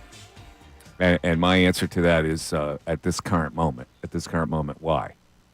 Let's be fair about what Sports Talk Radio is, okay? Sports Talk Radio, you have to play the hits. You have to play what's most current, what's most interesting to people. Right now, the Flyers are not that topic. And if we're going to be really honest, they're down on the pecking order. Now, if they had emerged winning their first 4 games, then they become a story that we could talk about. Unfortunately, there's no zing right now with the Flyers, so we can talk about it. Now, they have a back-to-back with the Caps here. They're a team that probably is not going to make the playoffs, so they only have so much value for a Sports Talk Radio audience. Let's be honest about it. Yeah, and I love the Flyers. I mean, I've got season tickets, been obsessed with the Flyers since I was a kid, man. I grew up watching them with my family, but, yeah, there's not much to talk about. I mean, yeah, there is for the deep dive for those big hockey fans, but when we're playing the hits to the general audience, there's not much to talk about. Correct. But this season's all about, I keep telling Flyers fans, it's not about making the playoffs. It's about the growth of the young nucleus that this team is building. They're still in a rebuild. It's exciting to watch guys like Michkov and Luchenko and some of these younger players, but they're a couple years away. So just enjoy the ride. All right. So do we have the audio of this is what Bill is talking to me about when it comes to Sirianni? Do we have that audio? Ray, you have that yet? Yeah, he's got it. We got it? Okay, this is Bill talking, explaining to me why his stance on Sirianni is the way it is. And now he has to overcome another obstacle. So I'm going to support him. I'm going to lift him up, and I'm going to be there for him because I see the way he fights. I see the way that he works, and I know who he is as a person, and that's all I have to say to address him. Yeah, it's a little. Bill's voice has changed a little bit, but that's Bill defending Sirianni to me on a daily basis. No, that's actually Jameis Winston defending Deshaun Watson, and Black Gritty posted that. Yeah, Black Gritty said social media account.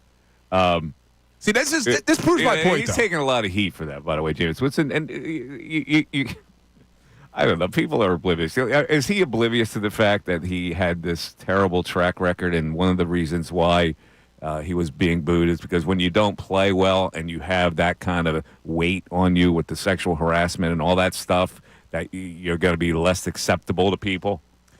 Yeah, Winston was a little tone deaf in this whole situation. Yeah. Not understanding it. Like, yeah, if Deshaun Watson had just got hurt and fans were booing because of his... Well, they cheered his injury. We're talking about, which was, not a great look. Yeah. Not a great look. And if that was Philadelphia, I think it would have been, here we go, look at these Philly fans again. But you could understand a little bit where fans are coming from in light of all the accusations against Watson and the money and the trade, everything. Yeah, so in other words, fans are saying, oh, you're playing bad on top of the baggage you brought here? Yeah. Like, if he was playing good, they wouldn't have reacted that way, correct? Because fans have a foolish way of forgetting past transgressions. They do. If he had come and played well, I think things would have been different. But I mean, he's that organization. Not that they've been a good organization ever, but they're in a terrible spot now. I mean, with their contract, the draft capital they gave up, everything they did, and now he's going to battle an Achilles tear to come back. I mean, they're a mess in Cleveland. It's a shame.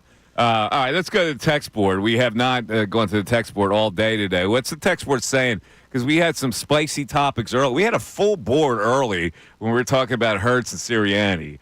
So what's the text board saying now, Ray? Yeah, we got a lot of people that want to jump in on Jalen early on. AJ from Coatesville, I like Jalen. By all accounts, he seems to be a really good dude and obviously works his tail off. I think he needs to continue to evolve with his post-snap reads and progressions. I think he's taken strides this year with identifying the blitz and his pre-snap reads of the defense. However, since last season, the good defensive coordinators are mixing their pre-snap and post-snap looks, and Jalen seems to be locking into his reads based on the pre-snap reads. Hence why he's not adjusting to the guys that are wide open, i.e. Devontae on the shallow cross and Saquon in the flat. We need to see continued progression with the post-snap reads for Jalen.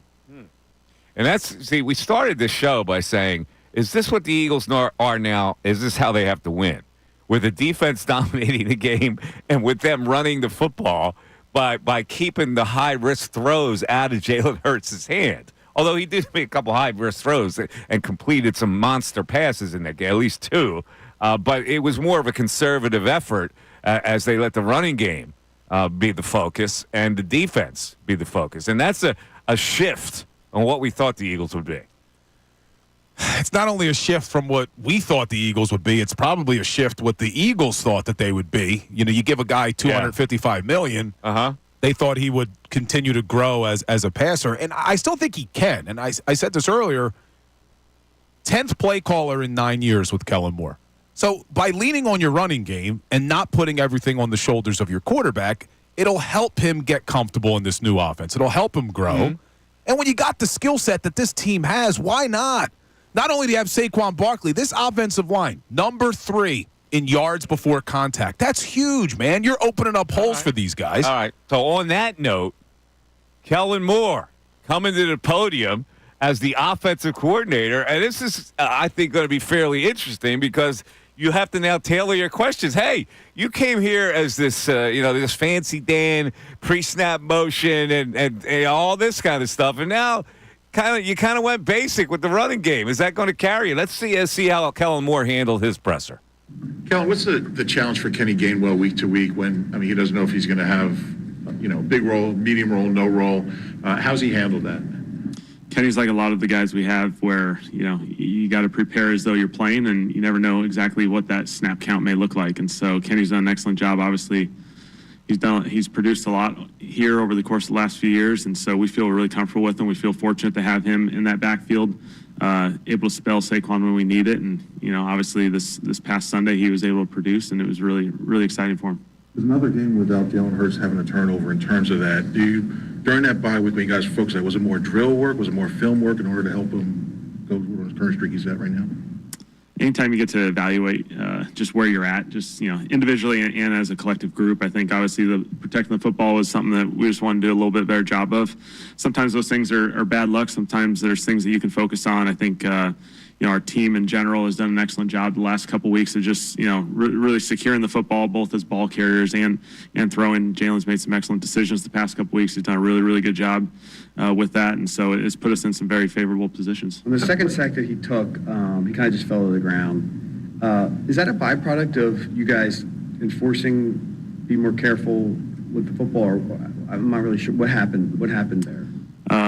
That's a great question. I think, obviously it's a combination of, I'm always evaluating the play call and how we can improve that aspect of it. And, the pocket just kind of got a little tight there right at the end. And I think, from a ball security standpoint, he made that decision. And so, he's done an excellent job of protecting the football in those situations.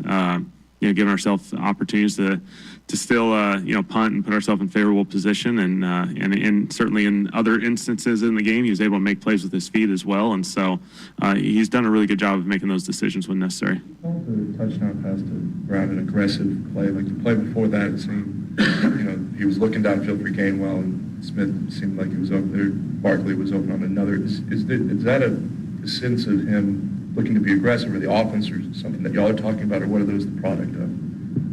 Just playing situational football there. Obviously, we went a little bit aggressive just from a standpoint of, having to throw opportunity on 3rd and 3 and then coming back to a 4th and 3 call.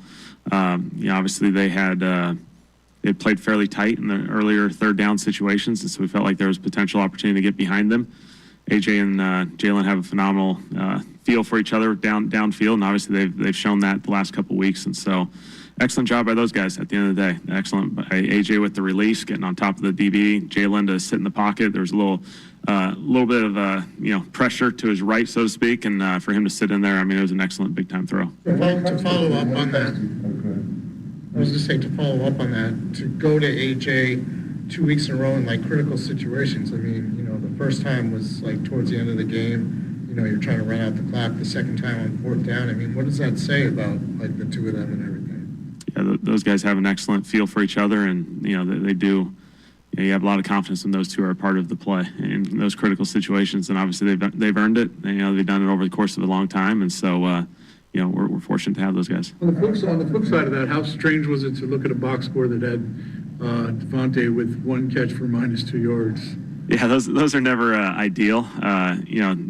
Smitty's one of the premier players for us, and sometimes, unfortunately, goofy things happen like this where he only ends up with the one catch for -2 yards because it was kind of a bubble screen, and obviously we had different visions as we go into the game of getting him involved, and sometimes it just doesn't happen. But he was in it the whole time, which is a testament to him. Just his run blocking ability. He made some excellent blocks downfield to spring our running backs on some plays. Sometimes the ball doesn't go his way. We feel very comfortable and confident that things naturally will correct itself over the course of the next week or two, and so he's certainly right there. When it comes to fielding a fullback package, you've been creative in that regard in your career. I'm guessing Ben Bansomer is a little bit more athletic than John McFadden, but what do you look for whenever you're deciding who can fulfill that role, and what does Ben do whenever you can put that on the field?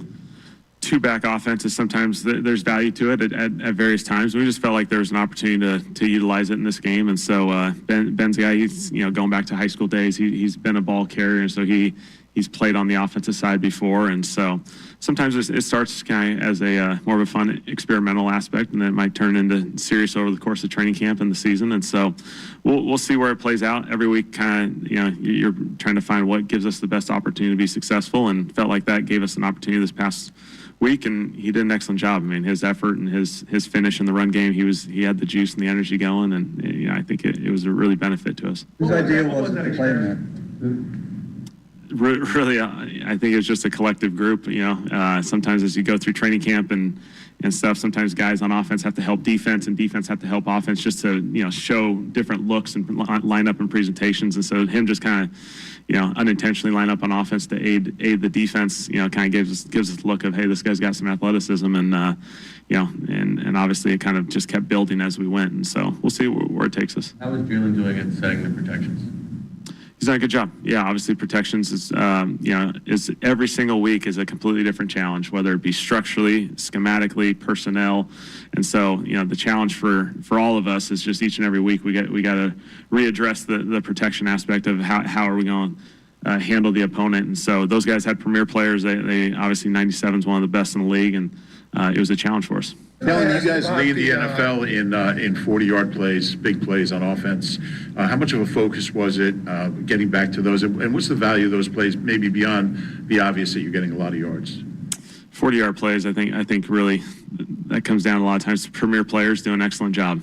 Simple as that. We got some excellent players that do a great job when the ball's in their hands, and obviously we're fortunate to have those guys. And obviously, anytime you can flip the field quickly like that, huge opportunities in this game. It's hard to go 12, 14 plays consecutively, be consistent, which naturally you have to in this league. But anytime you can have those quick scores, quick explosive plays, they're critical to the opportunities to score. I'm sure it's frustrating for you, but the slow start is still there. The first quarter issues are still there. I'm sure you're working on it. You guys are working on it, but is the problem there is no theme, or have you kind of focused in on what the issue is? Yeah, obviously not something you feel great about. Obviously something that we hopefully get there, sooner rather than later. That just because obviously it's been one of the biggest aspects of us. Just if we can start fast, usually the second, third quarter we get rolling and we find a groove, but we just got to find it faster. And so, my focus on how to create that rhythm for us from a game plan, schematic standpoint, and find that rhythm for us. How do you evaluate a quarterback's vision if he's looking at the rush too much, and how do you think Jalen did in that regard this past game? I think those guys did an excellent job of creating one-on-one opportunities up front, pushing the pocket. They've played multiple styles in New York. They've been an exotic pressure team. They've been a push the pocket pressure team, and so they pushed the pocket. They did an excellent job of doing that with their personnel, and so.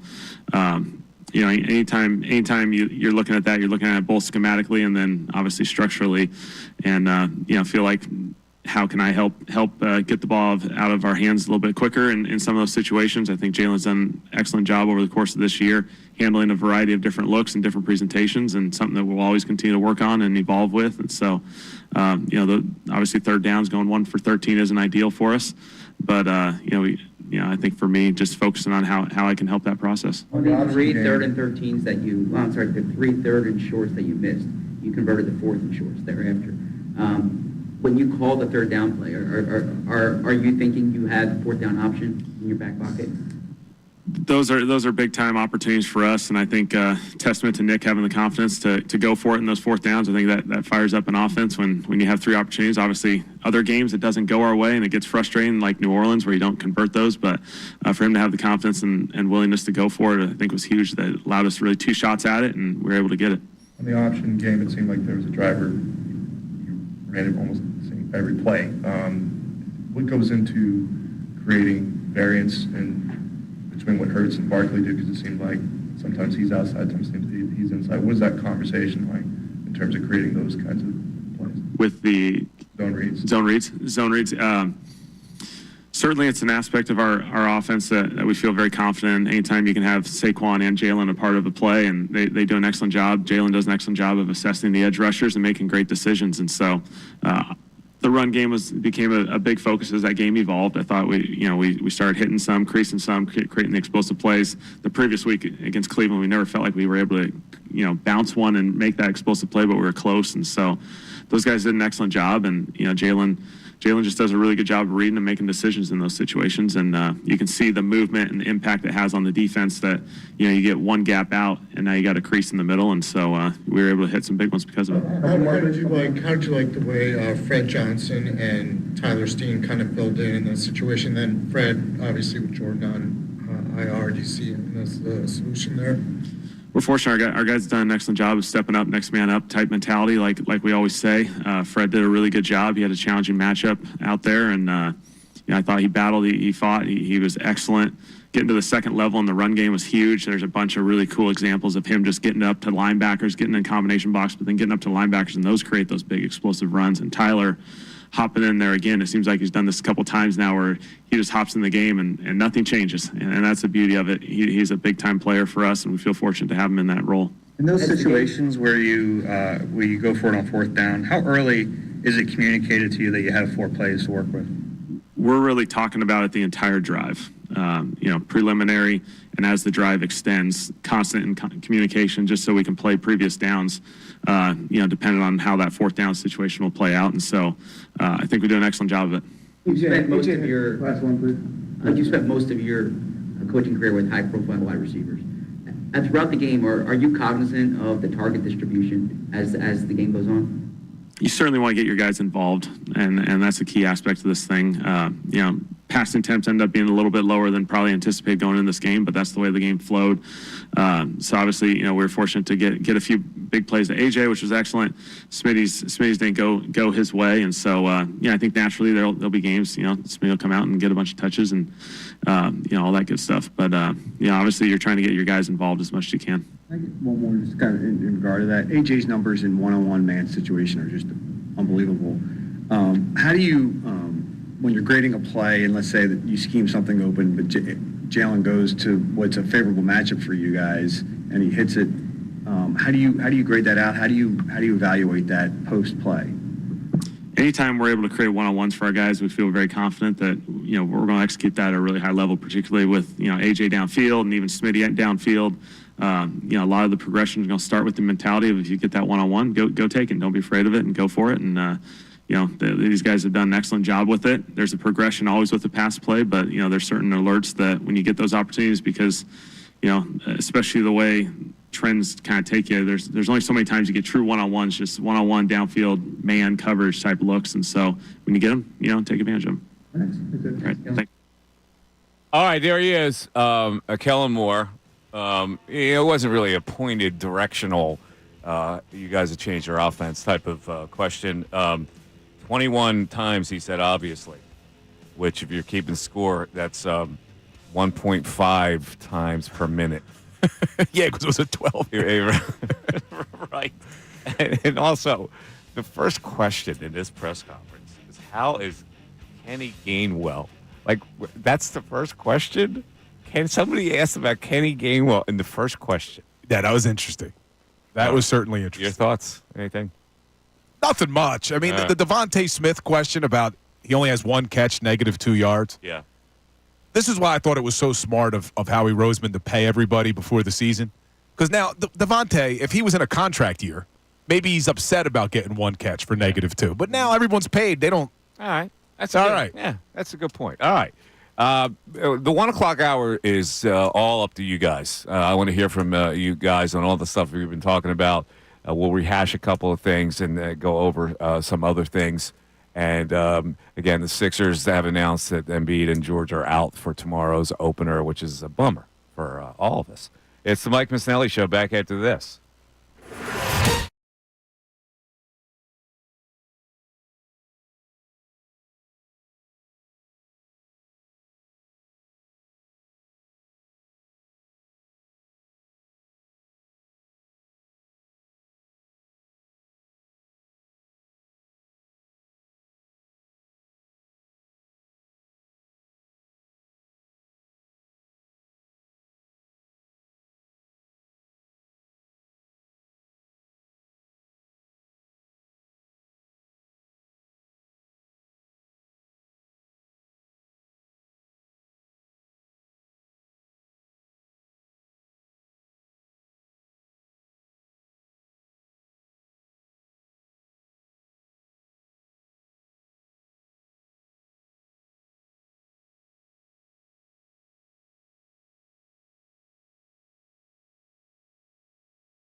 Holding court. I would like to examine the quarterback. Now, the last 2 games, it appears that Jalen Hurts has turned into a game manager, which has made the Eagles fairly successful. And here's my worry now about Jalen Hurts. When he can't be as dynamic as that guy last night, and he has to be a game manager for this team to be most successful, can they win to the extent that we expect them to win, which is to be a viable playoff contender? The Bill have been pleading their cases. No, and I think that can be a recipe for success for this football team. The most important thing for Jalen Hurts is to not turn the ball over. Through the first 4 games, Jalen Hurts had 7 turnovers, and he had 11 turnover-worthy plays, which was by far the most in the NFL. The last 2 games, 0 turnovers, 0 turnover-worthy plays. The Mike Missanelli Show Holding Court is brought to you by Grunko Law, your law firm when you need help because of an injury. We treat every case like it's Dallas Week. Pray for peace, prepare for trial. Now back to Mike Missanelli on 97.5 The Fanatic and 97.5thefanatic.com. All right, 1 o'clock hour, the Mike Missanelli Show, brought to you by Ferguson HVAC Line Conklin. Attention HVAC contractors for equipment, parts, supplies for every heating and cooling job. Visit one of Ferguson's counter locations in Bensalem, King of Prussia, Pennsauken, or Westchester. All right, here's the number, because I want this to be an active hour. We're going to solve 2 problems here. We're going to solve the problem of, it's not really a problem, but the shift now with Jalen Hurts and the evaluation of him as a quarterback, but also the Bill thing. I'm actually trying to help out Bill today because I got this email from a guy. And then after our show yesterday, Ricky and Tyrone were like, what is the connection between you and Nick? Is there something that we don't know about? Now, I made it a point that I am going to use Ancestry.com and also do some investigative work on this connection that you have with Sirianni. But here's how you get in.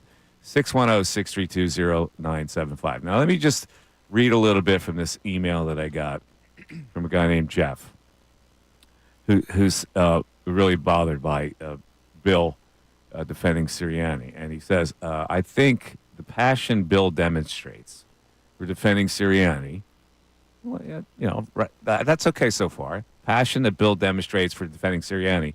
Then he says, borders on mental difficulties. I know this is a bit hyperbolic, but I really think he wouldn't be this passionate about defending his own wife.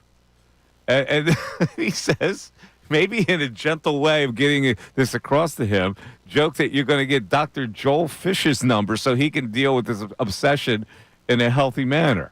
No matter how Bill tries, the email goes on, he is never going to convince clear-thinking, knowledgeable football people that Sirianni is a good NFL coach and a leader of adult professional athletes. All right. Jeff is the emailer? Yeah, Jeff. I'm going to come clean. I'm going to let everybody know what my connection is to Nick Sirianni. So listen up. Turn your radios up. My connection to Nick Sirianni is that I like winning. And Nick Sirianni is the most winning coach in franchise history. Oh, my God. His winning percentage of 667 is the best in franchise history. So when Jeff puts in an email that you're not going to convince football people that he can lead men, well, guess what? Over 4 years, he's done it better than any coach in Eagles franchise history has done it. So that is what I like about the guy. I'm not saying that he will be absolved if they don't succeed this season. But when you look at his first 4 seasons thus far, a 667 winning percentage is extremely good. And the team is 4-2 this year, coming off of the collapse, going through all the change, going through all the travel to Brazil, to New Orleans, to Tampa, battling through injuries, all of those factors, getting called out nationally, being called a clown, saying he used his kids as a human shield. They're still 4-2. This guy wins games, so you may not like his personality. I don't always like it. I think he's terrible at press conferences. I do think he was out of hand after the Cleveland game. But all I care about is a coach that wins, and this man wins. And if that makes me Bill Spadaro, which I've been called, then so be it, because I want a team that wins football games. Ray, cue the song. I think, there we go. People are calling for it. Sirianni love. This is our Nick Sirianni theme song right here. Yeah. Sirianni wins football games. Sirianni wins football games. 14th highest in NFL history. His winning percentage. The YouTube chat is not happy right now. A wonderful thing. We're so lucky to have him in this town. 14th highest in NFL history. Which brings me to Jalen Hurts. I've asked people today what to make of him. I've read a lot of attacks on Jalen Hurts, and I've read the people that say that he gets attacked unfairly. So I don't know which way to think about him. I think the last two games he's been a game manager. That's not what we really signed up for with Jalen Hurts. But if they can win that way, my problem is this, though. Like when he needs to make big throws, when the running game is not dominating like it did against the New York Giants, and he has to have big explosive plays where he stands in the pocket and recognizes what's going on out there and sees the whole field, whether he can do that and whether we can count on the defense. The whole dynamic of the Eagles now, defense holds the other team down. The offense just makes just enough plays to win. And that's completely foreign to what I thought this team would be.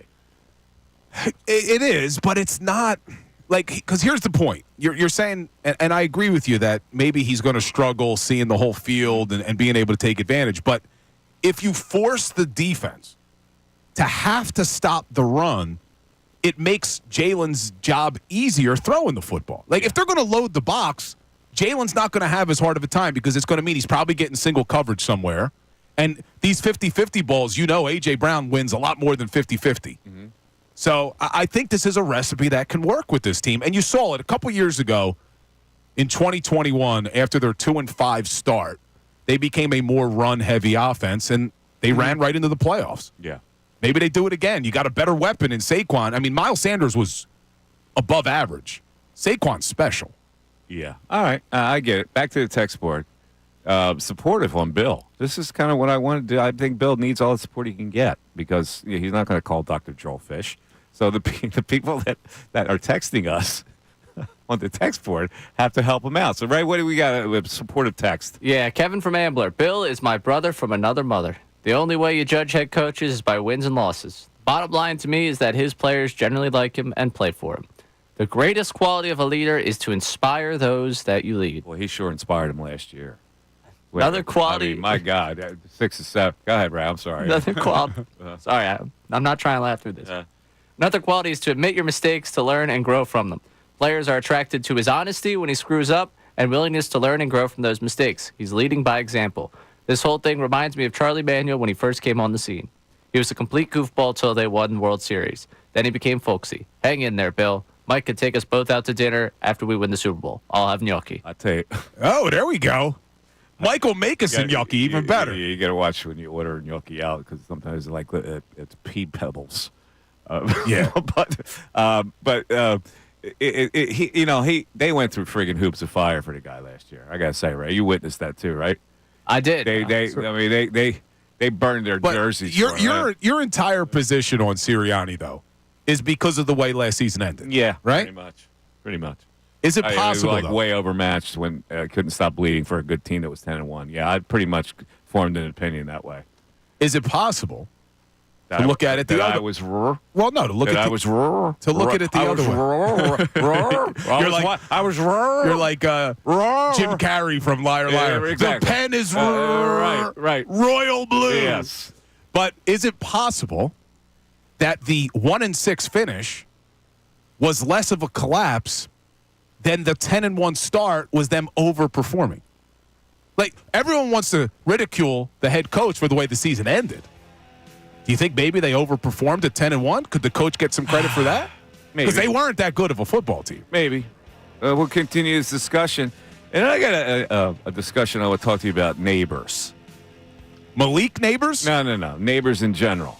Oh, you didn't get to this the other day. Yeah.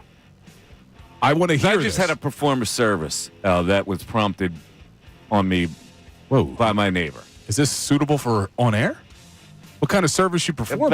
Something in the backyard. Well, it's not nothing. Whoa, it's getting worse, right? Nothing risque. Mike Missanelli Show continues.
All right,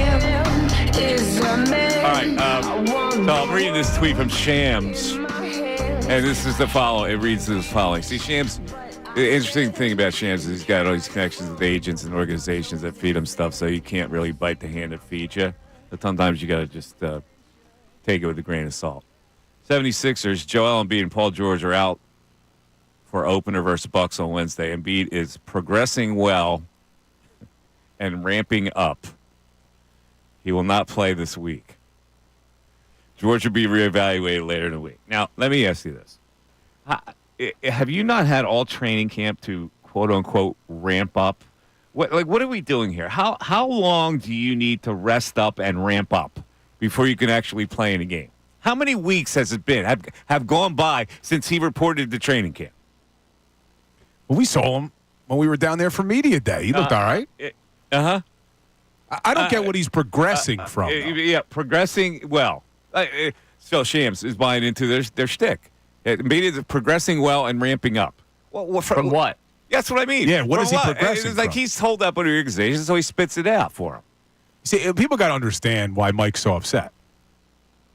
Tomorrow's general knowledge winner is getting tickets to the home opener. Exactly. No, it's not for the home opener. Not for the home It's not the home opener. So even better then. It's another game. You might see his debut. So you may see his debut. Even better then. Maybe that's why they're holding him out. Yeah, I'm sure they are. All right, Joel's a big fan of general knowledge. That's it. Let me take a detour here, because yesterday I come home, and there's a big thing in front of my house, big tree shredder, where they put the log in, and it turns it into mulch. And I'm going, I called them last week. Well, that's like the movie Fargo. Right, I have a tree in my backyard that needed to be cut down. Now, let me tell you why it needed to be cut down. First of all, I go in there. I watched them. It's amazing, because I'm thinking, how would they get a cherry picker to get that high to get this tree down? And they don't. The guy climbs up with these spikes in his shoes and climbs up the tree and gets high enough as he's got his feet in the tree stump, and that's how he's holding himself there with a chainsaw tied to his belt, and then he uses the chainsaw to cut it and then kind of works his way down. It's impressive. Now, the reason I had to get it done is and this leads into a larger story about neighbors. Have you ever had the thing with a neighbor? Like an issue? Yeah. No, I've always gotten along with. All right. Now I get along with my neighbor too. He's a good guy. Yeah. But this tree that I have has ivy that was growing up it, and it has to cross some power wires. So it's on my side of the fence, but it goes through the power wires, which serve a bunch of houses. So your responsibility, including our houses. So he pointed this out to me before. This ivy is kind of like drawing up there. And his worry was it was going to choke out the power lines, and we would have no power, and our generators would have to go on. The whole bit legit. So I go, okay. So I try to cut the ivy. I try to cut the roots of the ivy. I got a hacksaw out there, and it's thick stalks of ivy. So I'm cutting through it, thinking I have to kill the bottom of the plant, so the ivy won't grow anymore. So well, that didn't do it, because ivy's unkillable. It just goes on and on and on. It kept going up. So the other day he says to me, the ivy didn't die. And I go, okay, that's his way of saying you got to cut the tree down. So I got it, right? I cut the tree down. And so yesterday is what I saw. So I got to cut the tree down. But this leads me to another story about neighbors. A long time ago, this is in my married days, I was living in this twin. And the guy next door with his wife had rented the twin next door. He was from France. And so he got a job here. I don't know, it was like temporary transfer or whatever. So they were living in his house. And he really didn't speak that much English. But on this road, it was so cloistered with all these twins that during the winter, people would save their parking spaces, which I am totally against. Like when you dig out a parking space when snow comes down hard, and you dig out a space, and then you mark it with a chair. Yes, I've seen it. Now, to me, if I dig out a parking space and then somebody takes it, I go, you know what, God bless you. I'll have to find another parking space. I'm not a saver of parking spaces. I hate it. I think it's a selfish thing. Well, this guy next to me, the French guy, sees what's going on. He didn't have a chair to put. he takes his kid's big wheel and saves the spot with a big wheel, right? Like, who's going to take a big wheel out of there and park? So I start talking about it on the air. This is way longer, many years ago. Now, the beauty of this is, like, the guy's wife was French, and she would hang her little French lingerie in the backyard. Oh. So see, we were right, Ray, where this story was going. The story was going somewhere. So I ripped the guy on the air, thinking, hey, well, this is hard. There's no way. Because he doesn't speak English. Exactly. So one day I'm coming home, and he goes, hey, Mike. I go, he goes, I sorry that I saved the parking space. He said, my people I work with tell me you were upset. Oh, man. Oh. Monsieur Michel. I got dimed out. I got dimed out by somebody. You didn't reference his wife's French lingerie, did you? That was just a side. That was a side piece to the story. Oh, man. They're back in France. Yeah. They left after a year, and I felt terrible. I really did. Because I was doing it as a shtick, right? Yeah, people were telling him, man, that Mike is killing you. Yeah. This is why you got to just move to Jersey, Mike. You don't have to worry about parking. Oh, it's classic. All right, let's go to Joe on a cell. Joe, you're on 97.5 The Fanatic. Joe. Hey, guys. So, by the way, the Sirianni thing, for the last, I was thinking about this, the last 50 years, every Eagles coach who's gotten fired has got another head coaching job. Do you think Sirianni's a good coach? Will he get another head coaching job if he gets fired? He'll have to be, if he gets fired, he'll have to be a coordinator for a couple of years. Yeah. He might take a college. I think he's perfect for college. Somebody will hire him right away as a big-time college football coach. All right, so here's the thing. I think that, because we talked about this before, I think Jalen Hurts at best is a game manager and on occasion can play at an elite level at times. But I think that the problem is our team is constructed wrongly. Like, we have $57 million allocated to wide receivers and a quarterback who isn't great at getting them the ball consistently. Like, we don't need two great receivers. Those resources could have been better used on the defensive end with an elite pass rusher. I just don't think that we have an elite running back. We have elite wide receivers. Everything on elite is everybody's elite except the quarterback. Yeah. I don't know. I'm not there, Joe. I think you and I have had this conversation before. I don't think he's playing like an elite quarterback right now. I still haven't given up hope, though, that he can get there. I mean, we've seen moments of it. You've seen flashes where he's looked elite. Yes, I just think that, I mean, obviously running the ball helps our defense. It's just that, like, we've allocated all of our resources to throwing the ball, and that's not his strength consistently. He's not Joe Burrow. He's not, but does he have to be? I mean, that was kind of the point of Mike and I's conversation today. Is like, I know he's getting a lot of money, but does he have to be a Joe Burrow? Does he have to be a true pocket passer? No, I don't think he does. Joe, listen, he's got a play almost any time he wants it with A.J. Brown, right?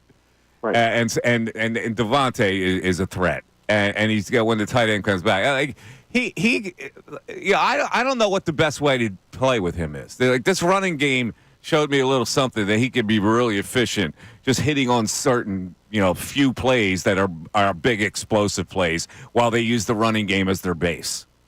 Right. Plus, I think it helps him when we run the ball because then the play action, like, there's people open. Like, and instead of we start the game, we throw the ball 4 times the first 4 plays. Yeah, I got you. I can't right now. After what they did against the Giants, it looked pretty good to me. I'm just, it's just a different way of playing. And when they can't play that way, and there's going to be a time when they can't play that way, can the quarterback then, lift them in another way? All right, 610-632-0975. Sirianni love. Back after this.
Mike Missanelli Show, 97.5 The Fanatic. You want to climb in, coming down the home stretch, 610-632-0975. All right, let me Ray, let me hear California Love. Let me get a little California Love in here. Sirianni Love. There we go, Sirianni Love. All right, now, Bill. You want me to give me the opening line? I want you to tell the people the opening couple lines of the actual Sirianni Love. So this was like fire when I was in middle school. I know. Let me see what I can remember. Yeah. Now let me welcome everybody to the Wild Wild West, a state that's untouchable like Elliot Ness. That's all I got, Ray. The track hits your eardrum like a slug to your chest. Oh. And ready for this one? Pack a vest for your Jimmy in the city of sex. Oh.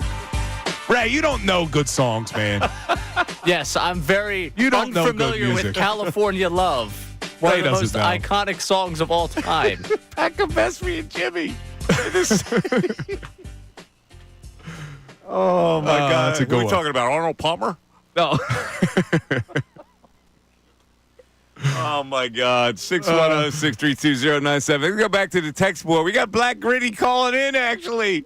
Black Gritty's calling in. I love Black it. Gritty's on the line. What do you got in the text board first, Ray? You guys are at it again. Lay off Jalen Hurts. He has a 123.7 rating and no turnovers the past 2 weeks, and you're still talking negative about him. Unbelievable, ungrateful. That's my quarterback, Des in Collegeville. I'm not talking negative. I'm just saying that maybe this is the way to play it when he becomes more of a game manager than a guy who's going to throw the ball for grabs. As long as he protects the football. I mean, the stats are irrefutable. 19-6 when Jalen doesn't turn the ball over. You got a team with this many weapons on offense. Just keep Jalen away from making mistakes, and I think you're going to win a lot more games than you lose. All right, now Black Gritty had posted a little earlier a Bill defense of Nick Sirianni in the form of Jameis Winston, and he joins us right now from Glassboro, the world famous Black Gritty. What's up, Black Gritty? Sirianni, he's talking crazy. He's talking flowers. He's talking family. Like, what are we doing? I love it, Black Gritty. I love it. What are we doing? This guy, Brittany, done shaved his head. He won a couple games. So let me just tell you two things. So I love Joe Burrow. Joe Burrow feels like the quarterback that you want and need in life. For that call that just called before. Against the Giants, he didn't score a touchdown. He didn't have a touchdown pass against the Giants. Against the Browns, the Jalen Hurts had 100 more passing yards against the Browns than Joe Burrow. And Joe Burrow, he started off 1-4 every season. He's reached one Super Bowl where Jalen Hurts reached one Super Bowl. I know Joe Burrow feels sexy because I like Joe Burrow. But the same production is not equated to Jalen Hurts because Jalen Hurts wins games, and Bill only cares about winning games. I personally care about winning games and looking good while doing it, too. That's why people love Joe Burrow. Now, let me get back to this coach, guys. If he just would shut up and answer with two-word answers, we might like this guy. But he sounds like a buffoon. So when you go for it on fourth and two on your own sideline over and over again, instead of taking the points, you look dumb. So, my goodness, what happens when he listens to the fans that embarrassed him and said, run the ball, Nick, take the points, Nick, and we start winning games again. And I'll put on top of that, we have the easiest remaining schedule. So, Bill, I know you're going to be pom-pom and dancing and moonwalking all over the place because we have the easiest schedule. And if they don't go out there and stop playing down the competition and win games, you're going to be so happy. But, again, the easiest remaining schedule. He better win these games, and they better look convincing doing it. All for naught, because we're going to get into the playoffs, have to play people like the Lions who actually know who they are and have an identity, and will beat us into a pulp. But until then, rack up these George W's and let's party, guys. Well, hold on a second, Black Gritty. You posted that video about Bill defending Sirianni. I'm not so sure how you feel about him. I'm going to tell you right now, I'm a hater. The first time he opened his mouth, I was like, this guy's a moron. I don't like him. And I know that taints everything I see about him. I just don't like him. I don't like my coach yelling at fans over and over again. I don't like the way he talks with this weird bravado. I don't like his analysis. I don't like anything that he says. But I have to accept the fact that he's winning games, right, with the easiest schedule. When we went to the Super Bowl, you play who you play, but we had the easiest schedule. Last year, when things got tough, this dude stopped talking to the team. Every time they lose a big game, he's not the first person to speak. Isn't that interesting? You get your butt kicked by the 49ers, players meeting. You lose to the Falcons, players meeting. Dude, we're losing games and you have nothing to say. But when we win, you're reading off the cue card. We did really good. I love the team. We love each other. Competition. Shut up. You call it the bye week attention Core to detail. values. You haven't scored a point in the first quarter in 6 games. Where's the detail? We don't script anything. We're a reactive team, and that's led by him. That's the coach. So I don't like him. I'm never going to like him. It is what it is. All right, Black Gritty. Wow, he laying it out. See, okay. He just showed his true colors, though. What? He said, I don't like him. I'm never going to like him. And I think that's how a lot of fans are. In fact, this will dispel all the rumors that I'm related. I got a text from my dad earlier in the show. He said he doesn't care if Nick Sirianni cures cancer, he's never going to like him. Because there are people who just don't like the way the guy carries Doesn't himself. mean you agree with everything your dad says. No, I'm saying it shows I'm not related to him. You never know. Your mother's side. Although we haven't checked that side yet. It's actually funny because the first text my dad said is, if there is any blood connection, it's strictly on your mother's side. Well, there you go. Okay, so I've ruled out one part of the DNA. But people don't like Sirianni, Black Gritty, my father, and a lot of fans. It's just the way he carries himself. So you're saying then that because they don't like him, we judge him unfairly. A little bit. I think we're over the top in our judgment of him because of the way he talks at press conferences and the stupid stuff he does on the sidelines towards fans. And I don't agree with that thing. Yeah. But for me, wins are wins, man, and I'll take them. All right, well, let's look at the wins then. So now they're 4-2. Bengals. They are not a favorite in this game? Are the Bengals favorite in this game? Yesterday they were 2.5-point dogs. Let me see if that moved. They are still. Where are we at? They're still 2.5-point dogs. All right. Is that a dub? In Cincinnati. I think they should win this football. Really? I got them being 5-2. And look, Black Gritty did make one good point when he was talking about Joe Burrow. Joe Burrow played the same defense that you just saw the Philadelphia Eagles dominate, and everybody wants to say it's just the Giants. They put up 17 points, and Burrow didn't have a single touchdown pass. Yeah. So how good are the Cincinnati Bengals? Now, they have played the Ravens tough. They played the Chiefs tough. But they just don't look like the same high-powered offense that they have in the past. Certainly they have a lot of weapons. Jamar Chase is one of the best receivers in the league. Higgins is their wide receiver duo you would put up against A.J. and Devontae. Mm-hmm. You just haven't seen it click this year. So I think the Eagles should be able to take advantage. The running game again, Mike. You got them 5-2. Jaguars, 6-2. Correct. At the Cowboys, November 10th. That's going to be an interesting one because Eagles don't have a lot of success in Jerry's world. Spit it out. Is it an L or a W? You got to see how the next 2 weeks go. Oh, stop it. Can't look ahead. I'm trying to extrapolate here. It's the Eagles and Cowboys. I'm going to see. Are they 7-2 or 6-3? All right, I'll go back to what I said at the beginning of the year where I think they split with the Cowboys. So let's say that's a loss. All right, so that's 6-3. So now they're 6-3. Commanders come on a Thursday night. And by the way, we will have Al Michaels that week. That'll be nice. As our guest since he's doing the game. Commanders at Eagles. Well, I just want to see who the Commanders have the week before. I want to look at their schedule. Who do they have? Because the Eagles will be coming off of Cowboys and then a short week. Mm-hmm. Yeah, you see, they got a 1 o'clock game at home against the Steelers. So it's a better climate for the Commanders. But I still think Eagles, I'm going to do with the division, Eagles will win at home. 7-3. Now Eagles at Rams. It's a win. 8-3. Then it's a loss. Eagles at Ravens. That's a loss. 8-4. Panthers at Eagles. Win. 9-4. Steelers at Eagles. Win. 10-4. Now the loss to Washington at Washington. They lost to Washington. They're going to split with the Commanders. All right, that's 10-5. Then a win at home against Dallas. And then Dallas, a win at home. So that's 11-5. And then the Giants, 12-5 for Bill. There we go. Bill's got him 12-5. Sticking with Sirianni. Look what you got, 12-5. And that's what originally the schedule came out. Yeah. I said 13. Then I saw the defense in the beginning of the year. I took a win away. I said 12. I'm sticking with it. They still will be 12-5, and that will be enough to win the division over the Commanders. Oh, man. NFC East. I am breathless. At 12-5, he's got them. And, boy, I tell you, the head coach will get lauded in this town. That's what he needs to get the people off his back. A 12-5 finish. And then he'll go over to the stands and say, smoke that. Stuff that in your pipe.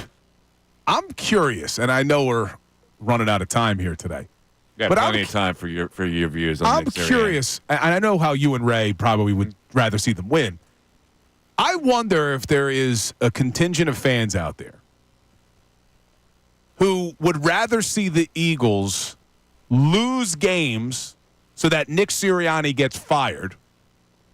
I mean, clearly everyone would pick a Super Bowl. No. But, I mean, what if it was this scenario, Mike?